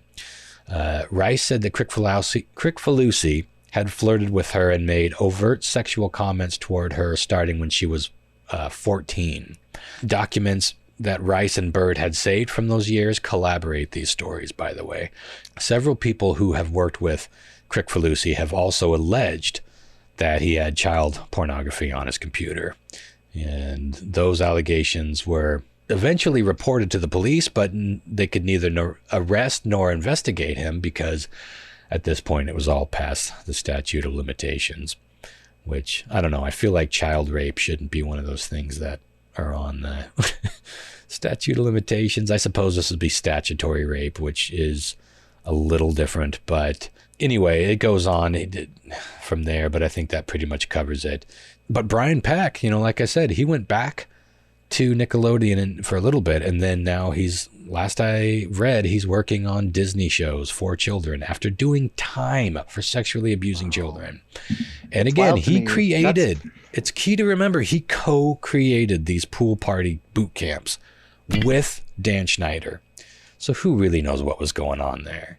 And going back to, can't believe that he's in Return of the Living Dead, but he still appears at conventions, getting his photo taken and signing autographs with children. Jesus Christ. Now listen, I'm all for redemption and, doing your time and moving on with your life. We have a hard time with that in this country, and I think that that's a problem we need to start working on. But a predator should not be allowed around children like that. And I think that most people feel that Peck did a joke sentence anyway. He didn't even get 2 years for this.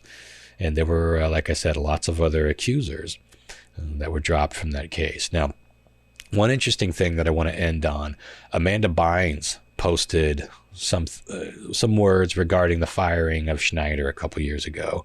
And she not so slyly put a little extra message in it. Now, here's the sentence as it reads.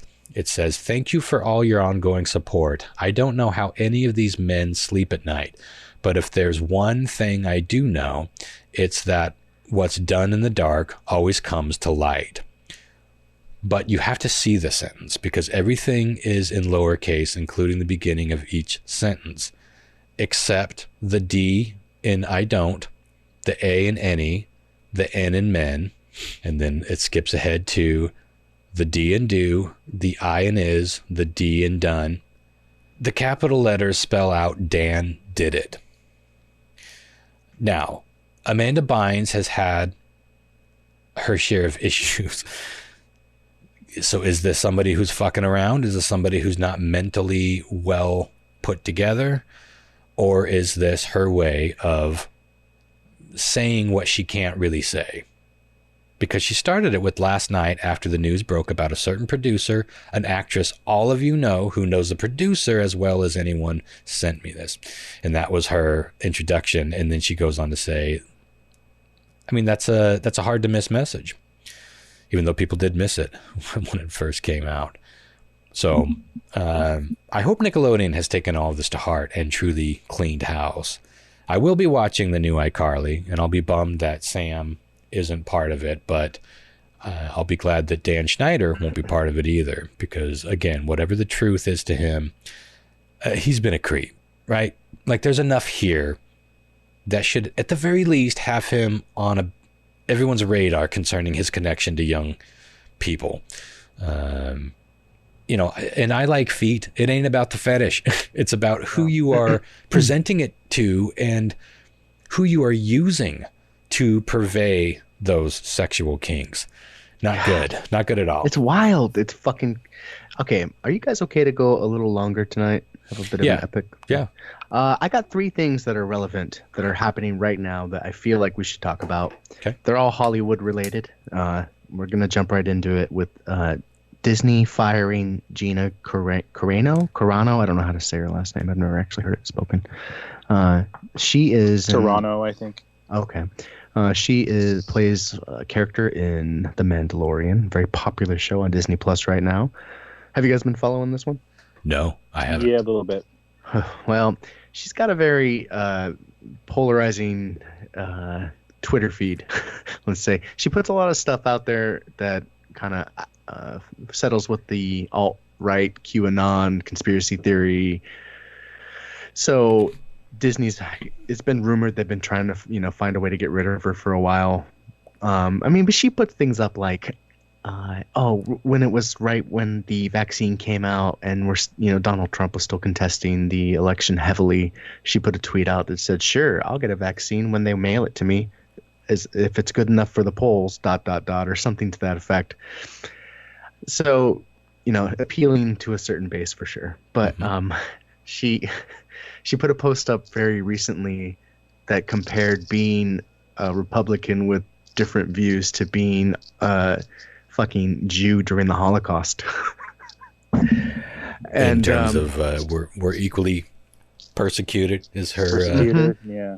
yeah. We need so, to we really need to leave Nazis and the Holocaust out of the discussion. We need to stop doing that on all sides. That's embarrassing and demeaning.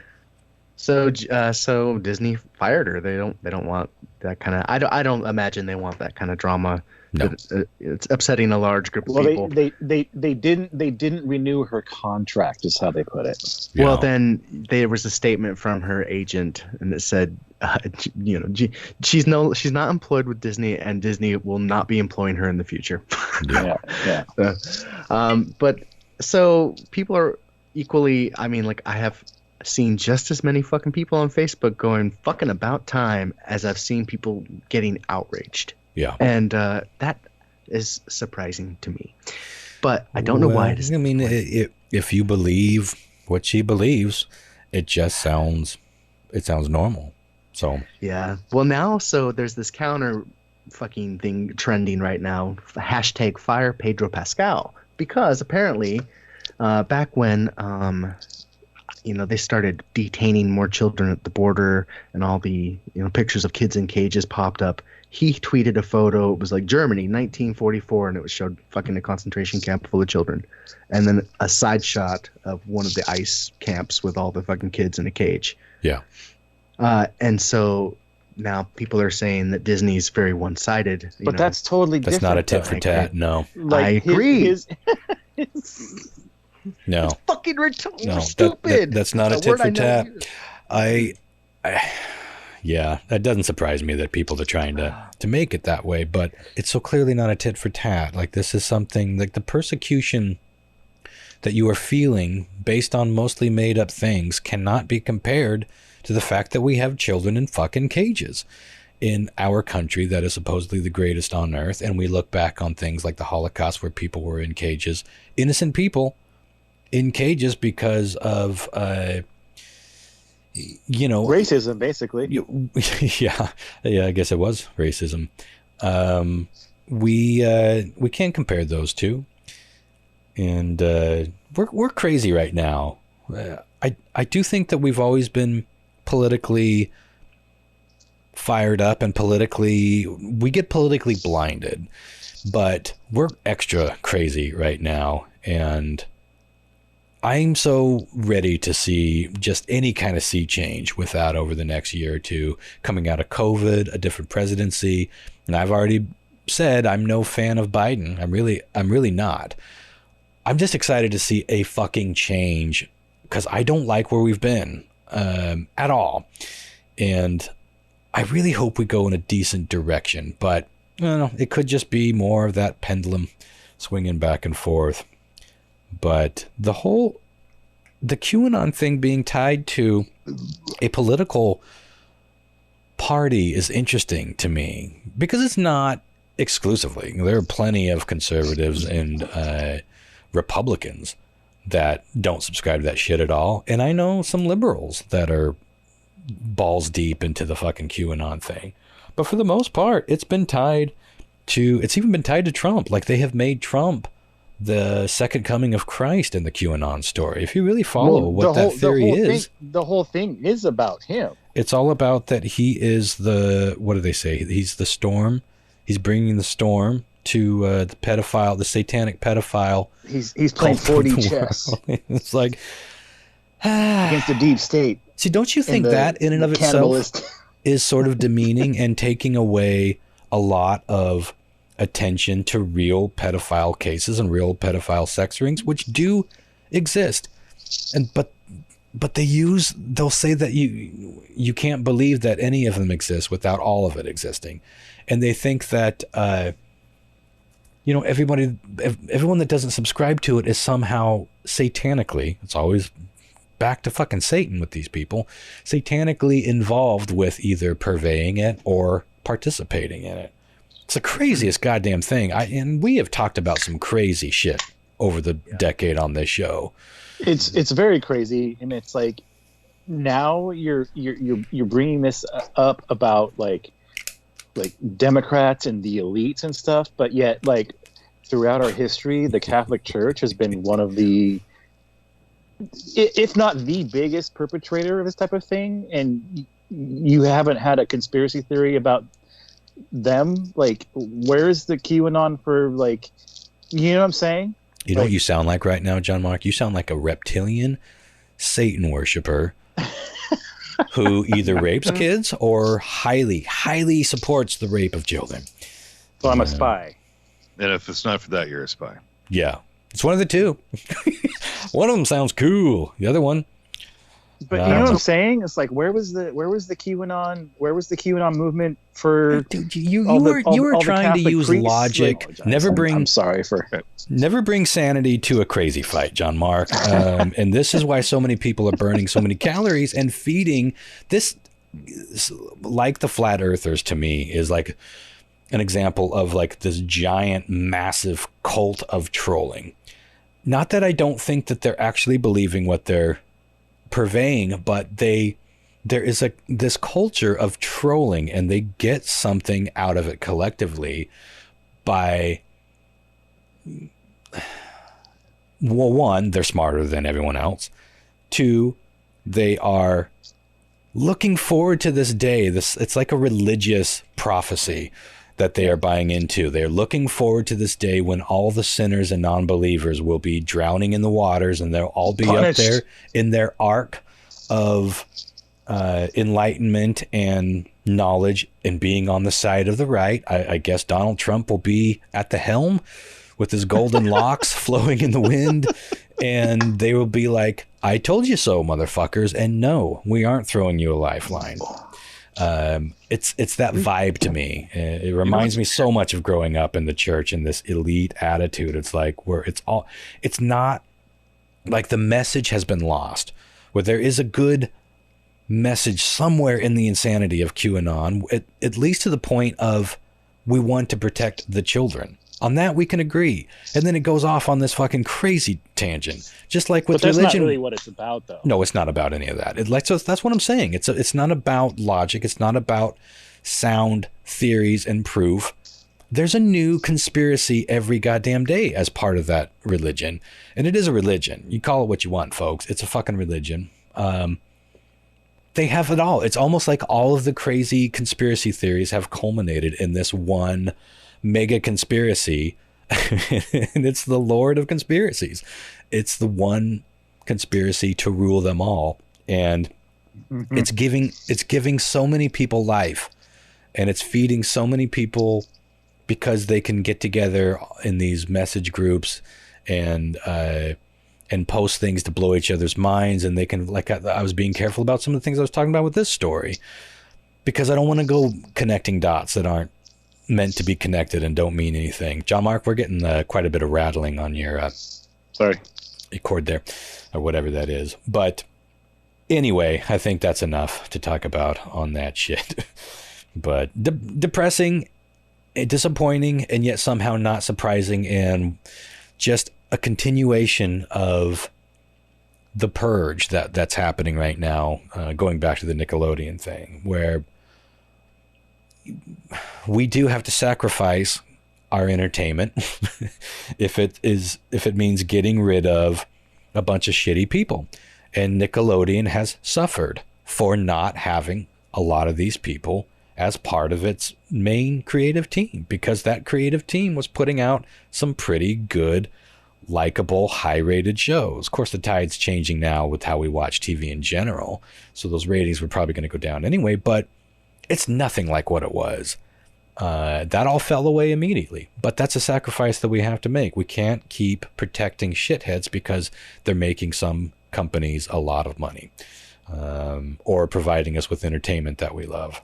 But anyway, I will be watching the new iCarly with no guilt, with probably strange feelings, but I really hope that Sam can at least make an appearance. But if acting is not healthy for this person, I don't want her to go anywhere near it. And good for her for being brave and bold enough to, first of all, talk about this shit, and talk about her stories about her eating disorders are haunting. We're not talking like dabbling in it or having like a phase where maybe she felt like she should eat a little bit less to stay trim for TV. It was like a major bout with anorexia or maybe bulimia, and it's really sad and haunting and fascinating to listen to, coming from a place where we're trying to understand how things work, where maybe we were just taking things at face value and not wanting to hear how things work. Anyway, sorry for the heavy episode tonight, but I felt that it was worth bringing up because iCarly has become a big part of this show, usually at my expense. But I do think that a lot of the people making this show are good people, and I think that it's a funny, quality show. And it was really sad to read all this shit behind it and behind all these other shows that should just be fun and safe and the most exciting time in these people's lives. And hopefully it will be for a lot of them, but some of them are destroyed due to their time working for and with Nickelodeon. It's unacceptable. Got to do better. Got to fish these fuckers out sooner. Before we move on, I have a couple more of these to touch on. Have you guys been? It's okay. No, have you been following anything with this Joss Whedon scandal? No. Scandal might not be the right word. Now what? Well, so I think about a year ago, somebody was reading something about that. Yeah, somebody from the Justice League, Ray Fisher, is that his name? He played the Cyborg. He publicly came out and said Joss Whedon basically treated him really poorly on set. Like, just he was kind of vague, but he said that he's not a good guy. Yeah, I've heard that. I think I was discriminated against in some way or some level, and that type of thing. Ever since then, a couple more things trickle out here and there. But like a big one dropped recently, and I don't remember the details. But it doesn't seem to be, like, I haven't heard any, like in regards to what kind of abuse people are suffering, I haven't heard anything that seems sexual in nature, just like mean. And like a girl got pregnant and he started calling her fat and like eventually got her written off the show or something weird like that. And that's the only like example I can remember reading. But now even Buffy, oh God, what's her name? Sarah Michelle Gellar? Yeah. She recently put a fucking tweet out, and I'm paraphrasing because I heard this on a podcast, but it was something to the effect of, "I will forever be grateful to be tied to Buffy the Vampire Slayer. Joss Whedon, not so much." To that effect. Wow. And now, so, and like, what is that, like 20, 25 years later? Yeah? 20 years later. Anyway. And I might, like I said, paraphrasing, but there was something like, whoa, like she directly stepped away from him. Like, I don't stand by him. There's freedom. I don't know. Once someone comes out, I mean, I don't know how long Sarah Michelle Gellar has been talking shit about him, but once people start coming out, there is freedom. That can seem like piling on, and maybe sometimes it is, but sometimes it's just people finding safety in coming forward. It's tricky when it's all allegations, though. It is, yeah, for sure. I got one more. We'll just keep these Manson stories keep hitting me. Another person came out and detailed some of the stuff that was going on. The only reason I thought it was interesting was, well, it's interesting. It's all sad and fucking tragic. It caught my attention because it's a Game of Thrones actress. In the first couple of seasons, I think she might be in the first few seasons, there's a character named, I think her name is Ross. She's a prostitute. You see Theon Greyjoy fucking her at one point, and then I think she's the one of the ones that gets killed by Joffrey. Spoiler alert. Everyone hasn't caught up in Game of Thrones. Which prostitute, which scene? So she's in it quite a bit. With his bow? Is that the one? Yeah. I can't remember if that was her, or she was involved in that at least. She was in that one scene. But anyways, she dated Marilyn Manson for a spell. She had a lot of the same stories as everyone else, but she said that like he would throw parties and then put up the episode of Game of Thrones where she was getting fucked and be like, "That's my girlfriend, look, her tits are out, and like play it over and over again for his fucking guests in front of her. I'm like, holy shit. Well, narcissistic, certain. Who knows what's going on with that guy? But psychological issues. Yeah. You know, you don't. I mean, yeah. Well, clearly she had a problem with that. I mean, yeah, I think anyone would, right? Jesus. Oof. Yeah. Well, maybe not everyone. Yeah, not everyone. That's why life is so tricky, man. There are people that wouldn't have problems with any of this, including some women. Some women want to get in the kennel. Some women beg to get in the kennel, Chris. I know. Good Lord. Well, if we're ready to move on to weird trivia, I need to take a break real quick. Yeah, I can do that too. John Mark. Yeah, we got to get that microphone noise figured out. So here's what we'll do for this round of strange trivia. I just lit a joint. I never do this while I'm doing trivia, so it's a special occasion. It's a special occasion. It's challenging. It is the Championshit. Championshit strange trivia edition. Okay. So, Ronster, give me who our winners are, who our contestants are. So we got Stephen Moyer, the first winner. Cheryl is going to be number deuce, and then how are we assigning these? Okay, so here's what I'm going to do. I guess in that order, right? I've actually got it. I'm going to do it just like that. So Stephen Moyer will get John Mark, since he's usually the most likely to win. Not of late. Tide might be Cheryl will get the Ronster. Godspeed, Cheryl. And TJ will go with Lyle. I'll let that go. All right. Interesting. Lyle. Okay. And Cheryl, by the way, I called Cheryl out in the last episode, but it wasn't a call out. I was just thinking about how fucking dependable that bitch is. She's always commenting when I want her to, and she always has a good opinion. So, while I think Cheryl could probably bust some serious ass, that wasn't the main reason I called you out. I just thought, I'd like to hear. I'd like to know. Bust some She'll serious give it to me ass. fucking straight, too. Mm-hmm. She will give it to you straight. Well, she did. She did, too, didn't she? She answered your question. Like, didn't she say that she... Yeah. Well, I can't remember what she said. I'm just clarifying. All right. All right. Did I mention I'm smoking a joint while I'm doing this? Okay, so... Seven questions tonight, and I do have a tiebreaker if need. Oh, and as for a prize, okay, whoever wins, you can choose between the painting of Ron. I will pack it up and ship it to you. I say that sadly because I have grown fond of it. Mm-hmm. I did pay money for it, a lot of money.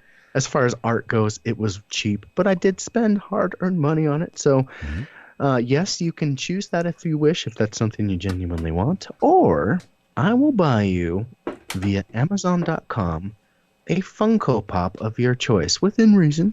That's like an old school. That's what we used to do. Yeah, I know.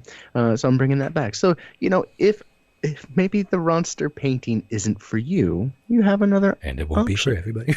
And it won't be her. But, yeah. So, we will work that out in the end there. So good luck to you all. Y'all ready for this? The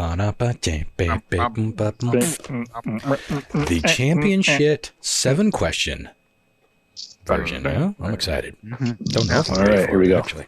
Hey guys, fucking get in the game here, because I ran this by someone and they didn't get a single one right. Oh, good. What do we do? Whoa, holy shit! No one wins. I have a tiebreaker, so we'll get into it. All right. Okay. All right, guys, we're going to start this week's trivia off with the listener-submitted story. So you know what that means? It's going to be worth 2 points. Thank you, TJ, again, for always ding. wonderful, fucked up shit. This one's kind of wholesome. I liked it. Remember, if you come across something like a weird story and you think, I'd like to see this turned into news quiz, please email that to me at Christopher.Bizarre@gmail.com. God, I'm killing this. Fucking killing this. All right, onward. A 93-year-old man in San Diego got a bit of a surprise recently when this item was returned to him after he lost it nearly 60 years ago. The item in question was found behind a locker during renovations and took several years to get returned. What are we talking about? What was returned to him 60 years after he lost it? Mr. Burns' teddy bear? Was it A, his wallet? Have we all lost a wallet that you just never saw again? Because I have. Yeah. I think most people have. They just never saw it again. Too. I lost one that fucking came back to me, and I left. I have. Oh wow. Okay, was it B, his very first prosthetic leg, which he had hand carved himself? Oh, you never forget. Never forget old Woody. Was it C? Was it C? Naked photo of his wife he used to carry around in his breast pocket. Early Does anyone need a naked picture of their wife? No, Yeah. The mistress? Sure. Your sister? All right. But your Some wife? people believe in love, Ron. I guess you're right. Some people do. Or was it I D? didn't hear that line. What did you say? Yeah, I don't know. Let's move on. What'd you say? Or was it D? His custom-made athletic cup with his initials on them. Starting to see why no one got any of these right. That is tough. All right, Ronster. Oh, well, the wallet rings true for reasons that I made obvious. But there's something sing-songy about that leg. And that seems more like a kooky ass story. I'm torn between the leg and the nude photo. There's a fourth one. What was the fourth one? I'm not thinking of. A custom-made athletic. Nope. Custom-made athletic cup. Don't make me say it again. Custom-made athletic cup. God, I gotta think of something that's. I mean, TJ saw the story. 2 points and are on the thought line. it was worthy of sending it to you. I can't imagine that would be the wallet. I almost can't imagine it would be the fake leg. A nude photo of his wife or a cup. I gotta go with the pink heron here. Okay. I'm going to go with the custom-made cup. Mm-hmm. Okay. And I'm basing it solely on what I think TJ would see. It's like, I got to send that story. It doesn't make any fucking sense. Mm-hmm. But okay. Mm-hmm. John Mark. I don't know. I'm going to go with the wallet. Okay. Lyle. This would be the time that it would be. Well, I'm just imagining somebody like when you were a kid and you're like, mom would take a Sharpie on your underwear, and like if you're going to like camp or something. Mm-hmm. Yeah. I don't the shopper. You know what I mean? I just don't. Crippler.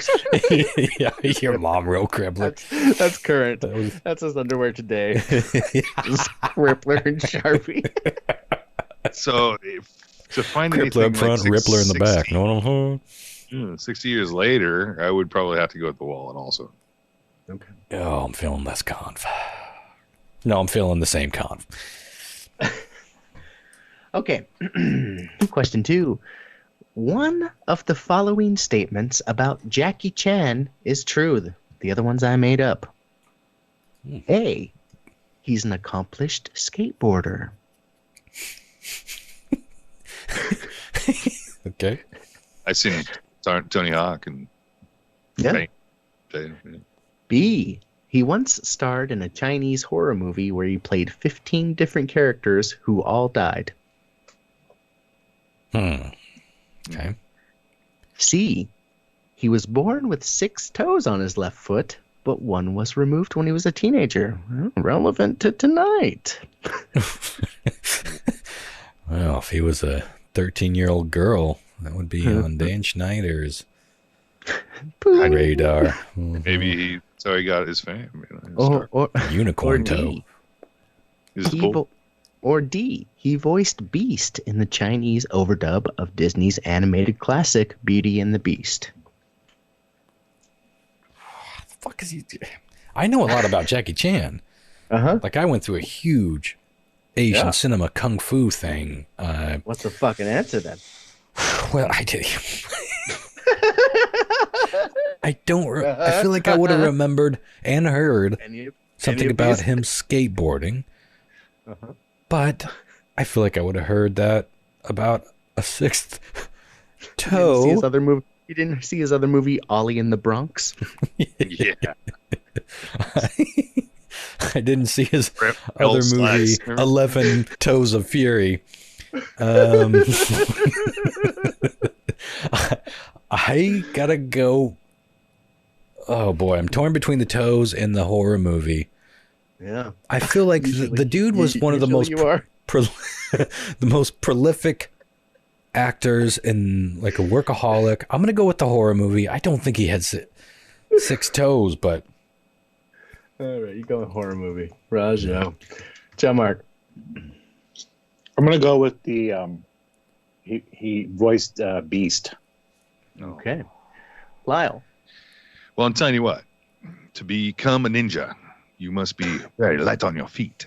And I could see that man saying, be the water, but not really be Bruce Lee.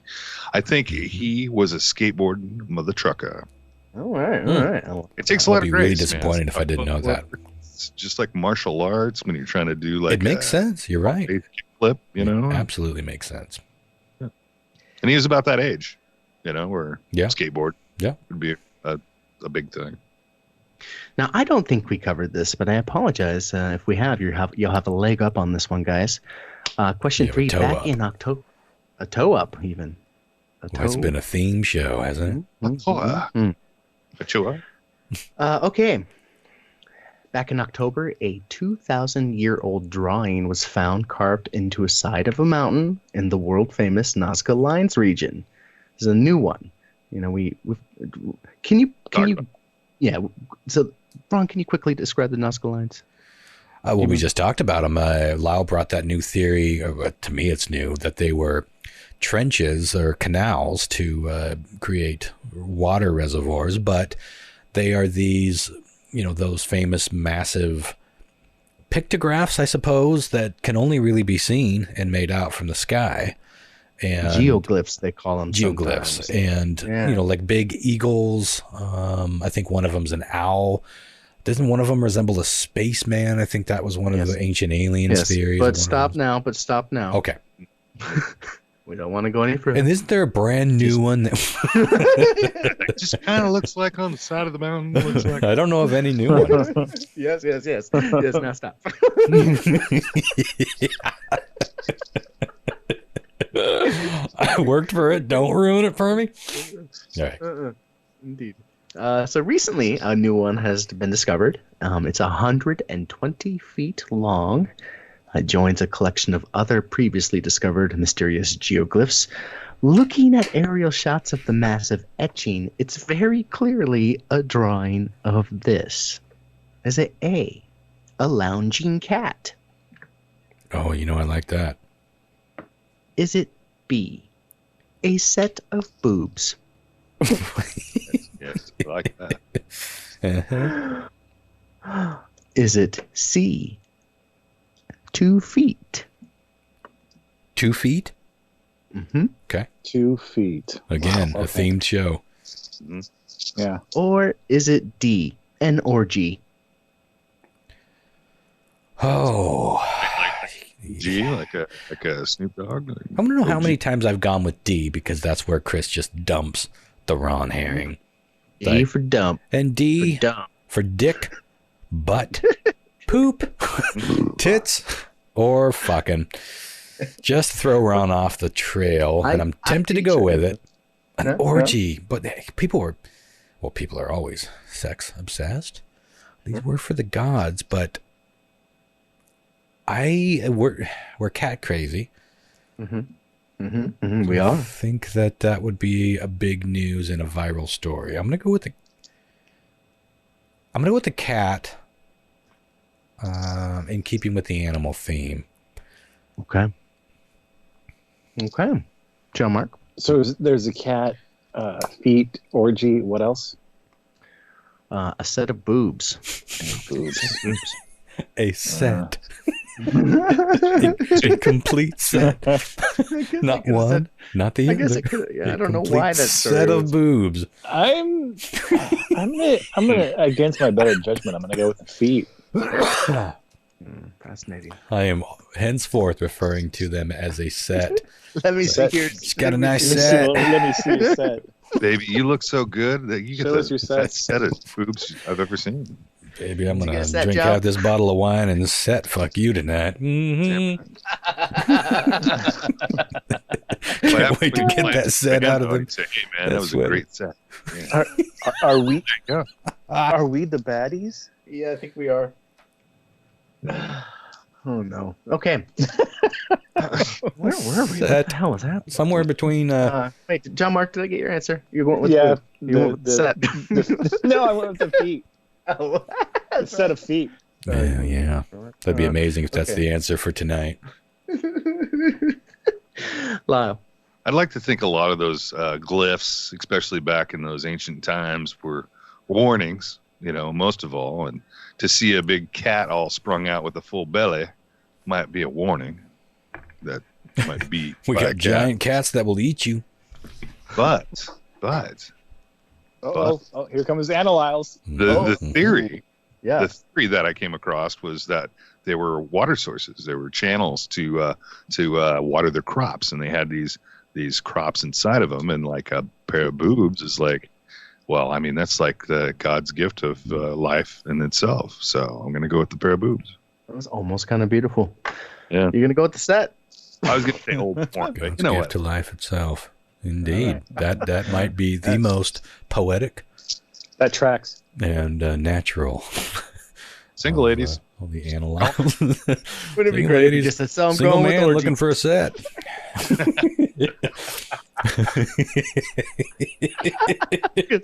Because that's not uncommon. They have to be like, give me some long fucking explanation of why he's certain he's got it locked down on B, and then be like, so I'm going with D for like no reason. Like, that's what I love about putting him That's the in. beauty of Analyles, man. I don't know where he's gonna go, so I'm like, You can't deny it. Lyle, you still with us, buddy? Yeah, man. Okay. He's all set. All right. Set of boobs. Okay. All right. 4. The top 10 recorded people who lived their longest lives in recorded history as a human being all had one thing in common. What was it? The people that we have recorded history of living the longest lives, top 10. What do they all have in common? Okay. Is it A? They were all vegetarians. Oh, boy. It'd be a bad time to learn that, says Carnivore Ron. Mm-hmm. Is it B? They were all women. Oh, that I believe. Yeah, in my family. Is it C? They all smoked. What? Good news for the roster. Or is it D? They all shared an Asian ethnicity. Mm-hmm. Wow. Ronster. Jinx. That is really tough. Oh, I fucking worked hard for the championship, bitches. Yeah, I appreciate that. It should be more of a throwdown than usual. I mean, it's always hard, but this feels especially hard. Especially rigid. I always grew up thinking that women in general outlived men as a rule. I don't know if that's true. I also grew up hearing, well, I grew up hearing shit. And in my family, though, the women mostly have far outlived their male counterparts. So I'm going to go with that. You're going with they were all women. They're all women. Yeah. Okay. I feel like we hear about 107-year-old women more than we do 103-year-old men, I guess. Yeah. Yeah. What? You know, I kind of thought that I saw some of these and they were not like super current. I guess I just thought that as time went on, that record would just keep getting broken, because shouldn't life expectancy shouldn't that just be growing and growing? Well, that's the interesting thing, is because we assume that, but we don't know. The people that are living that old, they were eating Spam and smoking cigarettes and drinking black coffee and margarine on their toast. I think it's even been going down, like the life expectancy in this country anyways, in the last decade or so. We don't know what our diet and our lifestyle is going to end up doing to us in the long run. So we are, of course, some of that is medicine and some of that is, those artificial things that do keep us alive. But some of it has to be how we lived, and we don't live like the people that No. are 100 and 102 now lived at all. Like, at all. So it's interesting. That's an interesting thought. Okay. The food's different too. A lot of John Mark. environment Oh, yeah, different. sorry. John Mark, we got to figure out what that rattling is. And yeah, That one. what is that? That's the one. I don't know. It's probably like I'm wearing a hoodie, so it's probably like it's like probably the zipper. I think it goes through like the whole show, but I don't notice it when I'm talking and doing my shtick, but it's probably, annoying people. Whatever we can do to minimize that. If you got to mute, then go ahead and mute until you need to talk. I'm about to answer. I'm about to answer the question. I said mute. He's also about to pop around in the mouth, it sounds like. Just text it to me. I'll You tell want to him. fight? I'll tell everybody. So John Mark quietly says, "Oh, go ahead." No, I think it's because I'm wearing a hoodie, and I think my microphone is like rubbing against the zipper. Is what I suspect was what the issue. Yeah, we got to Issue is. stabilize that somehow. So are you hearing it now? Do you hear me now? Can you hear me now? I don't hear it at all right now. Okay, so all right, cool. So, anyways, I'm going with the smoking thing. You going with smoking? Well, that's a good guess because that goes back to what we were talking about. Everyone smoked back then. All those answers seem legit to me. Like I like anytime I've read about somebody who's like lived like fucking hella long, it's like, oh, this person is crazy. They smoked or whatever, or they like lived in this part of Japan, or or they drank every day. All of those things seem to like apply, but like overall, collectively, I don't know if they're all. You know what I'm saying? So I'm just gonna go with the one that's like, whatever. So smoking. Okay. All right, Lyle. I got some to key in on that later, but I'm glad I'm last because it's kind of a spoiler. There's two answers to this question because there's two right answers, kind of, but they just came out with a study that Asian women are the longest living people right now. In a census, they did a big old test, and it was like Asian women are living longer than anybody else. So I'm going to have to go with Asian descent. Yeah, John Mark's right. These are all, Chris did this really well. These are all things that I think most of us have heard at one point. Variations of, anyway. Okay. Question 5. Earlier this year, SpaceX and NASA partnered to send some astronauts to the International Space Station. Now, often, I didn't know this. Ron, you might have even touched on. Nope. Dry mouth. Don't know why. Hold on. You touched on words. Don't know why. Edit this, Ron. Make me sound good, please. Okay. I know. Please. So I guess it's pretty. Wow. Okay. I will edit it. Thank you. I edit it when it gets sad. Well, see, now it's funny again, so I can. I guess it's common for astronauts to bring along a stuffed animal with them on their journey, and they kind of use that as an indicator that they've entered a microgravity environment. So once it starts floating, they know, basically. This journey was no different, and keen-eyed viewers watched the video feed and noticed this floating about the cabin once they entered 0G. What did they see floating around the cabin? Was it A? I feel brown herring coming. There's no brown herring. Okay, all right. Maybe. I don't know. Is it A generic-looking alien plushie? No, that's cute. Is it B, a vintage Furby toy? Don't like. Is it C, a Baby Yoda plushie? Yes. Back to cute. Or is it D, a Bernie Sanders plushie? Oh, God. Did he have mittens? This was before Space mittens mittens. happened, to be fair. Oh. Did you say when this happened? Well, Yeah, that this is when we saw it was back earlier this year, well, last year, I'm when glad you reminded SpaceX, me the of that. Dragon out launch. Okay. Ronster. Boy. I'm torn between the alien and the Yoder. Baby Yoda. They are one and the same. I think correct? Alien is more of a hee moment, but Baby Yoda is more timely.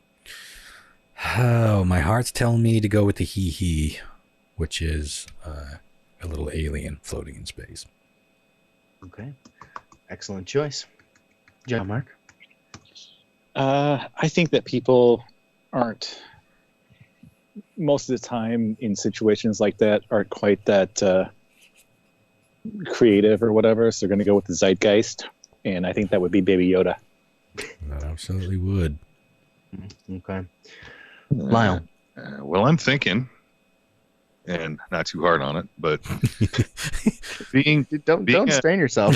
It ain't worth thinking too hard. a live broadcast, and from being sued from one of the biggest companies when it comes to entertainment, I think they would have to have like permission, I think, in the cockpit to have like a Yoda doll, because I think Disney would sue. You're going down, NASA. They Well, would. They I'm just might saying. actually Bring that rocket back down to Earth now. Yeah. You did your Netflix. I'm just telling you, they're suing. They go after royalties. So I'm gonna go with a little alien. Well, Little alien. Mm-hmm. Alien. The little alien space. Like it. mhm. Choice. Yeah. Okay. All right. 2 left, We're guys. kind 2 of all left. over the place tonight. True or false? A single human male can produce enough sperm to impregnate the entire world's population of females in just 2 weeks' time. True or false? Genghis Khan. Are we texting or are we just saying? Just say it. In order. Ron Street. I'm going to say true, but after everyone else answers, I'm going to give you a quick little thing that I'm almost embarrassed to bring up on the podcast, but for fuck's sake, I've done worse on the show. So, All right. I'm intrigued. Joe Mark? I want to say true too. I don't know. Yeah, true. Okay. There's a lot of swimmers, man. In 2 weeks, it's a lot of. Well, you know how. Well, that might have to be the stinger. I mean, there's so many possibilities. 2 weeks? No, since bam. Come on next. Yeah. It just seems to me like you need help. You know, you need like a big old bag of fucking Viagra and a lot of porn stars. But I'm gonna say, God damn, because I know it's like there's a billion swimmers, and in 2 weeks' time, I'm just thinking how many times you get nut in a day. Yeah. You know what I mean? 'Cause you get tired after a while. The average is 2 to 3, Produce, but you know, some you people are shouldn't- overachievers. Some You people are smoke? under. I'm gonna, God damn, and then half of them probably won't even fucking live. Slow swimmers. Sure. I'm Just gonna like go life no. itself. I'm gonna go no. You're going to go I think false? that's a smart play anyway against me and John Mark, but I'm going to tell you why I went true. So recently, Sarah purchased a microscope. I'll have to get her permission. Get her permission before you use her name involving the story. Oh. And at some point, it was like, no. I already know. I've never whacked off onto a slide. Well, not onto a slide, but collected it in a slide and tried to see if I got swimmers. And I haven't. I got my swimmers tested. I've told the story before on the podcast, the old podcast, back in early 2000s when my ex-wife and I were trying to have kids and it wasn't working. So we both got tested and everything was working. She ended up getting pregnant with her second husband. So I guess his gun just shot a little further than mine because my bullets were fully loaded. And as it turns out now, so when I first looked at it under a microscope, it was just like, it was beautiful. It looked like a crystal stained glass kind of a thing. It was just a bunch of like little blobs, like a little rainbowy, it really reminded me of stained glass, but I was like, I don't see anything. But like nothing, not dead sperm, not living sperm. I was like, maybe this microscope, it wasn't that fancy of a microscope. So I walked away from it for a little bit, but then went back, and then those crystals had sort of disappeared a little bit. So the consistency was changing and it was drying or whatever was changing with the jizz. was making a clear picture. And then there's like, I have a lot of eye floaters, and when you're looking into a microscope, it's backlit, it's underlit. So you're looking into a light, and it was mostly of the lighter side of the color scale. So I was detecting a little bit of movement here and there, and I thought, well, maybe I'm just seeing floaters. But then she said the same thing. She looked in and was like, no, I think I see some. And then the more we looked at it, we don't know if it was something, like a magic eye. Something about it was changing in consistency and making it more visible, or if our eyes were adjusting. But it started I just with have like, to say, I love how open you are on this podcast. Yeah. I hope other people do too, because I've had plenty of people say, Ron, shut up. No one wants to know about you. Everyone wants to know. I need to know this. Did you just fucking jizz like on the glass plate and then not put the plastic piece on there? No. No, we collected the sample delicately. From another location. Occasion. In this case, it was my tummy. The cum science. It was all done to procedure. Well, I'm curious. Did you use that, or did you just jizz on a fucking glass? No, we didn't. I didn't just jizz on the glass. But there's never been a time before in my life for this podcast where I was like, this is riveting podcasting. We should really be more popular. Never more than this moment. This moment right here. And simultaneously, like, it's all too clear why we're not that popular.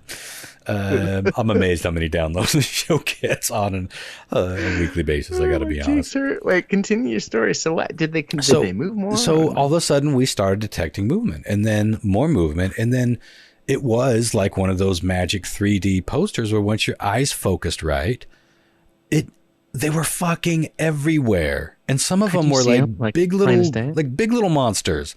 And then some of them were just like smaller. They differed in size? All over the they were all over the place. I don't want to talk about this no more. That's like fish in the sea at this point. Well, it's like they got to compete. And it's just like life. Like, it's the beginning of life. And some of them are bigger than others. Some of them are faster than others. And it's like, which one is going to race for that prize? But it was amazing to see how many of them there were in that one tiny little sample. There was a lot left on my tummy. I'm sorry, folks, that it's gone this graphic, but think of this in medical and scientific terms, and maybe it's not so grody, but it was unbelievable. Both Sarah and I were both like, this is kind of like a magical moment, because when I got my shit tested last time, I didn't get to see it. This was the first time I was seeing it, and it made me I'll never look at jizz the same way. It was like, oh my God, this is what it is. Of course that's what it is, but seeing it is such a different experience, that there are so many of these little things. They're like, it is life swimming around there trying to find the egg. And it was a really beautiful and interesting thing to see. And also nice to know that as a middle-aged man, I still got swimmers. I didn't see any dead ones just flopping around. They were all just going to town. And after experiencing that and seeing that, do you feel differently about your own cum? Well, it did make me feel like I haven't respected the fact that I have shot millions of little living creatures onto a piece of carpet. I mean, like, I can't do the math right now, but we know 2 weeks could do a whole. We can't possibly do the math. It is a weird thought, because it's like looking at little living creatures, and you're just like, yeah, that was fun. That felt good. Well, fuck you, millions. To the Kleenex and to the garbage with y'all. Spend the rest of your days just swimming for naught. There's something. Enjoy the trash bin for your eternity. For your brief eternity. And it was like, it's hard to explain. It does change my mind a little. Well, it changes my viewpoint, but it doesn't change my mind. It's still just jizz. And I'm still going to use it for what I use it for, but it is a miraculous and amazing and beautiful and oddly sad and depressing thing to see, because it's such effort and it's such a opportunity waiting to happen that's not going to happen with that specific scenario. But it was a really poignant and amazing experiment, and I highly encourage anyone who owns a microscope to try this experiment yourself. It was life changing. Just some jizz science. Yeah. Do a little jizz science, and it's fun. It's about as fun as science gets, folks. It really makes you think about, like, sometimes when you go to town once just to get one out, and then you feel fucking remorse almost automatically afterwards. that's the letdown. Is like, huh? Yeah, it's like logically you're just sad that your fucking boys never met. What's that Star Wars quote? I felt like a million voices were silenced all at once. I feel like a million voices were Kleenexed and garbage canned all at once. There's a disturbance in the jizz force. Oh my god! I feel shame and sorrow. Yeah, maybe Lyle's right. We've all experienced that sort of afterglow that's a little on the I feel sort of sad and achy. Maybe that's the correct feeling after slaughtering, after jizzicide. Yeah. Oh my god. Life. What a weird fucking thing. That went places. Okay. Didn't it just? Okay. Lastly, I have one last question for you guys here. Question 7. In 2014, Taylor Swift accidentally published 8 seconds of audio as an iTunes track and sold it for $1.29 a pop. It quickly went to #1 in Canada before it was removed. She accidentally put this up. Didn't mean to put it up. What was in the 8 seconds of audio? Was it A, white noise? Was it B, her doing a vocal warm-up? That was my first thought. Was it C, her tuning a guitar? Bing, bing, bing, bing, bing, bing, bing, bing, bing, bing, bing, bing. No, the other way. Bing, bing, bing, bing, bing, bing, bing, bing, bing, bing. And cut. 8 seconds. Or was it 99 cents? Or was it D, her trash talking an ex-boyfriend? Well, that's definitely the biggest story. Whoa, no. I think her doing vocal warm-ups would be... Because we played some clips that were not auto... This was Britney, yeah? No. Taylor Swift. Taylor Swift. Oh, okay. I don't know why I got Britney on the brain. Now, she can sing, as far as I know. Yeah. Taylor Swift accidentally published 8 seconds of audio to iTunes, sold it for $1.29 a pop when it auto-published. It went to #1 in Canada before she had it removed. What was the 8 seconds of audio? White noise, vocal warm-up, or tuning of a guitar, or her trash-talking an ex-boyfriend? Ronster.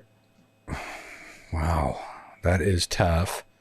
I still feel like the vocal warm-up thing would be the most embarrassing, and I feel like the most embarrassing thing would be what made the story. What was the first? White noise. I've done that on this podcast. I've had some snafus on the podcast. I uploaded 55 minutes of white noise once because it recorded the wrong channel, or it exported on the wrong channel, whatever. The best snafu that happened on this channel or on this podcast was when I accidentally replayed last week's episode and named it the actual episode that we recorded, which was the Deja Vu episode. Oh, I remember that. Everyone thought we pulled like a little prank. Rod. They were like, well played, sir. They thought it was so funny. They was like, wow, good joke, assholes. It was like, I'm like, what are you talking about? Like, out of 400, well, now 400, at the time, over 300 shows. Well played. For that to have been the one time where I repeated last week's show, I just picked up the wrong MP3 when I uploaded it, and it was a Deja Vu episode. Oh, that's fucking great. I'm going to go, God, that makes me want to go with static. I'm going to go with the vocal warm-up. Okay. John Mark? Yeah, I'm torn between the vocal warm-up and the boyfriend trash talking, but I'm going to go with the vocal warm-up as well. Yeah, looks like she's famous for writing songs about everyone she breaks up with. Yeah. That would be pretty on brand. Okay. That's a tough one. I'm leaning towards not a lot of things. I'm gonna go, I think, with the trash talk, because I think the rest of them really aren't that bad, and the fact of the matter, you're still making money hand over fist. Yeah, it's funny. You're number one. I bet people shared it. Whatever it was, I'm sure people shared it. Even if it was the white noise, people would have shared it on social media and said, like, before they delete it off iTunes, here's the 8-second accident track. Well, perfect B-side. Kind of like what Tool had used to do, just like weird shit, hidden track. Maybe if you play it backwards, that silence would work. I bet people were doing that. Just play it backwards and you put a chicken on your head and call it in the middle, and it'll tell you something. Jizz on a microscope. Yep. Okay. So I don't know who won. I think it's close. I haven't scored it. Oh. So I figured I'd go through the answers and we'd score it together here. Yeah. And also, side note, I do want to say I hear occasionally somebody say, well, I think the real story would be this answer because it's the most shocking. Sometimes I'm not doing stories. Sometimes it's just kind of trivia. It's just kind of random facts about something. Yeah, I don't know why I'm still hanging on to that because it hasn't really worked for me. Yeah, I just for clarity, like I don't want everyone to think it has to be some breaking story it's that this I'm crazy thing. Okay. It's a nice mix of everything. So keep that in mind as you answer in the future. Okay, so Ron was playing for Cheryl, John Mark is playing for Stephen Moyer, and Lyle is playing for TJ. Let's see how you guys did here. Like I said, I have no idea who won, and I do have tiebreakers prepared. I was ready. Okay, question 1 was worth 2 points because it was a listener-submitted question. A 93-year-old man in San Diego got a bit of a surprise when, after 60 years, an item he had lost was returned to him. It was found behind a locker when they were doing renovations up in Alaska and returned to him in San Diego. It was his wallet. Nice. Oh, motherfucker.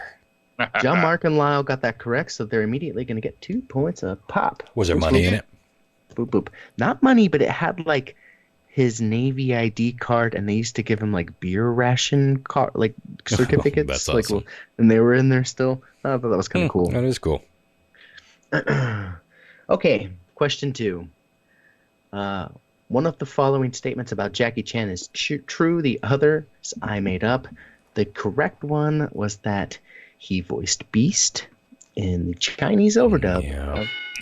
After everyone else answered, I felt like that was correct. John Mark got that correct, so he's at 3 points right now. Lyle's at 2. Damn. Ron doesn't have any yet, but there's a lot of. Sorry, Cheryl. Yeah, there's a lot of questions left. That's right. We got 4 more. Yeah. Or 5 more. Question 3, back in October, a 2,000-year-old drawing was found in the Nazgul Lines region. It was 120 feet in length. You say Nazgul? I did probably. Anyways, the Nazgul Lines. That took a while. One that had not been discovered previously, and I have a photo of the aerial thing here. You'll be able to see it pretty quickly. Once my computer starts working, I'm going to send this over to SpacePod on Facebook. And it's really cruising here. Okay, here it comes. He's like a slide heading to a microscope. Like an intimate scientific study. Wait, it's not coming. Oh, my computer's locking up. This is cool. Oh, took some time to adjust. There we go. Here it comes. Boop. Got it. Nailed it. First try. Real quick. Okay, oh my God. We got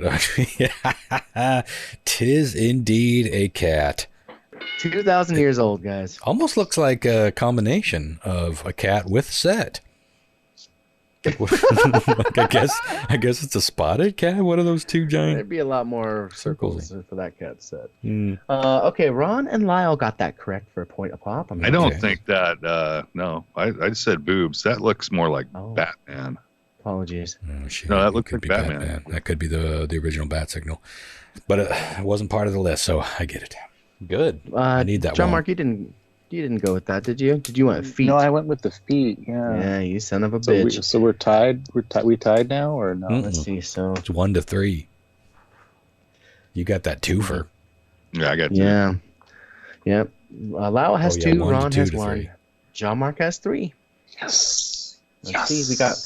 We still have 4 more questions. Let's see what happens here. Yes.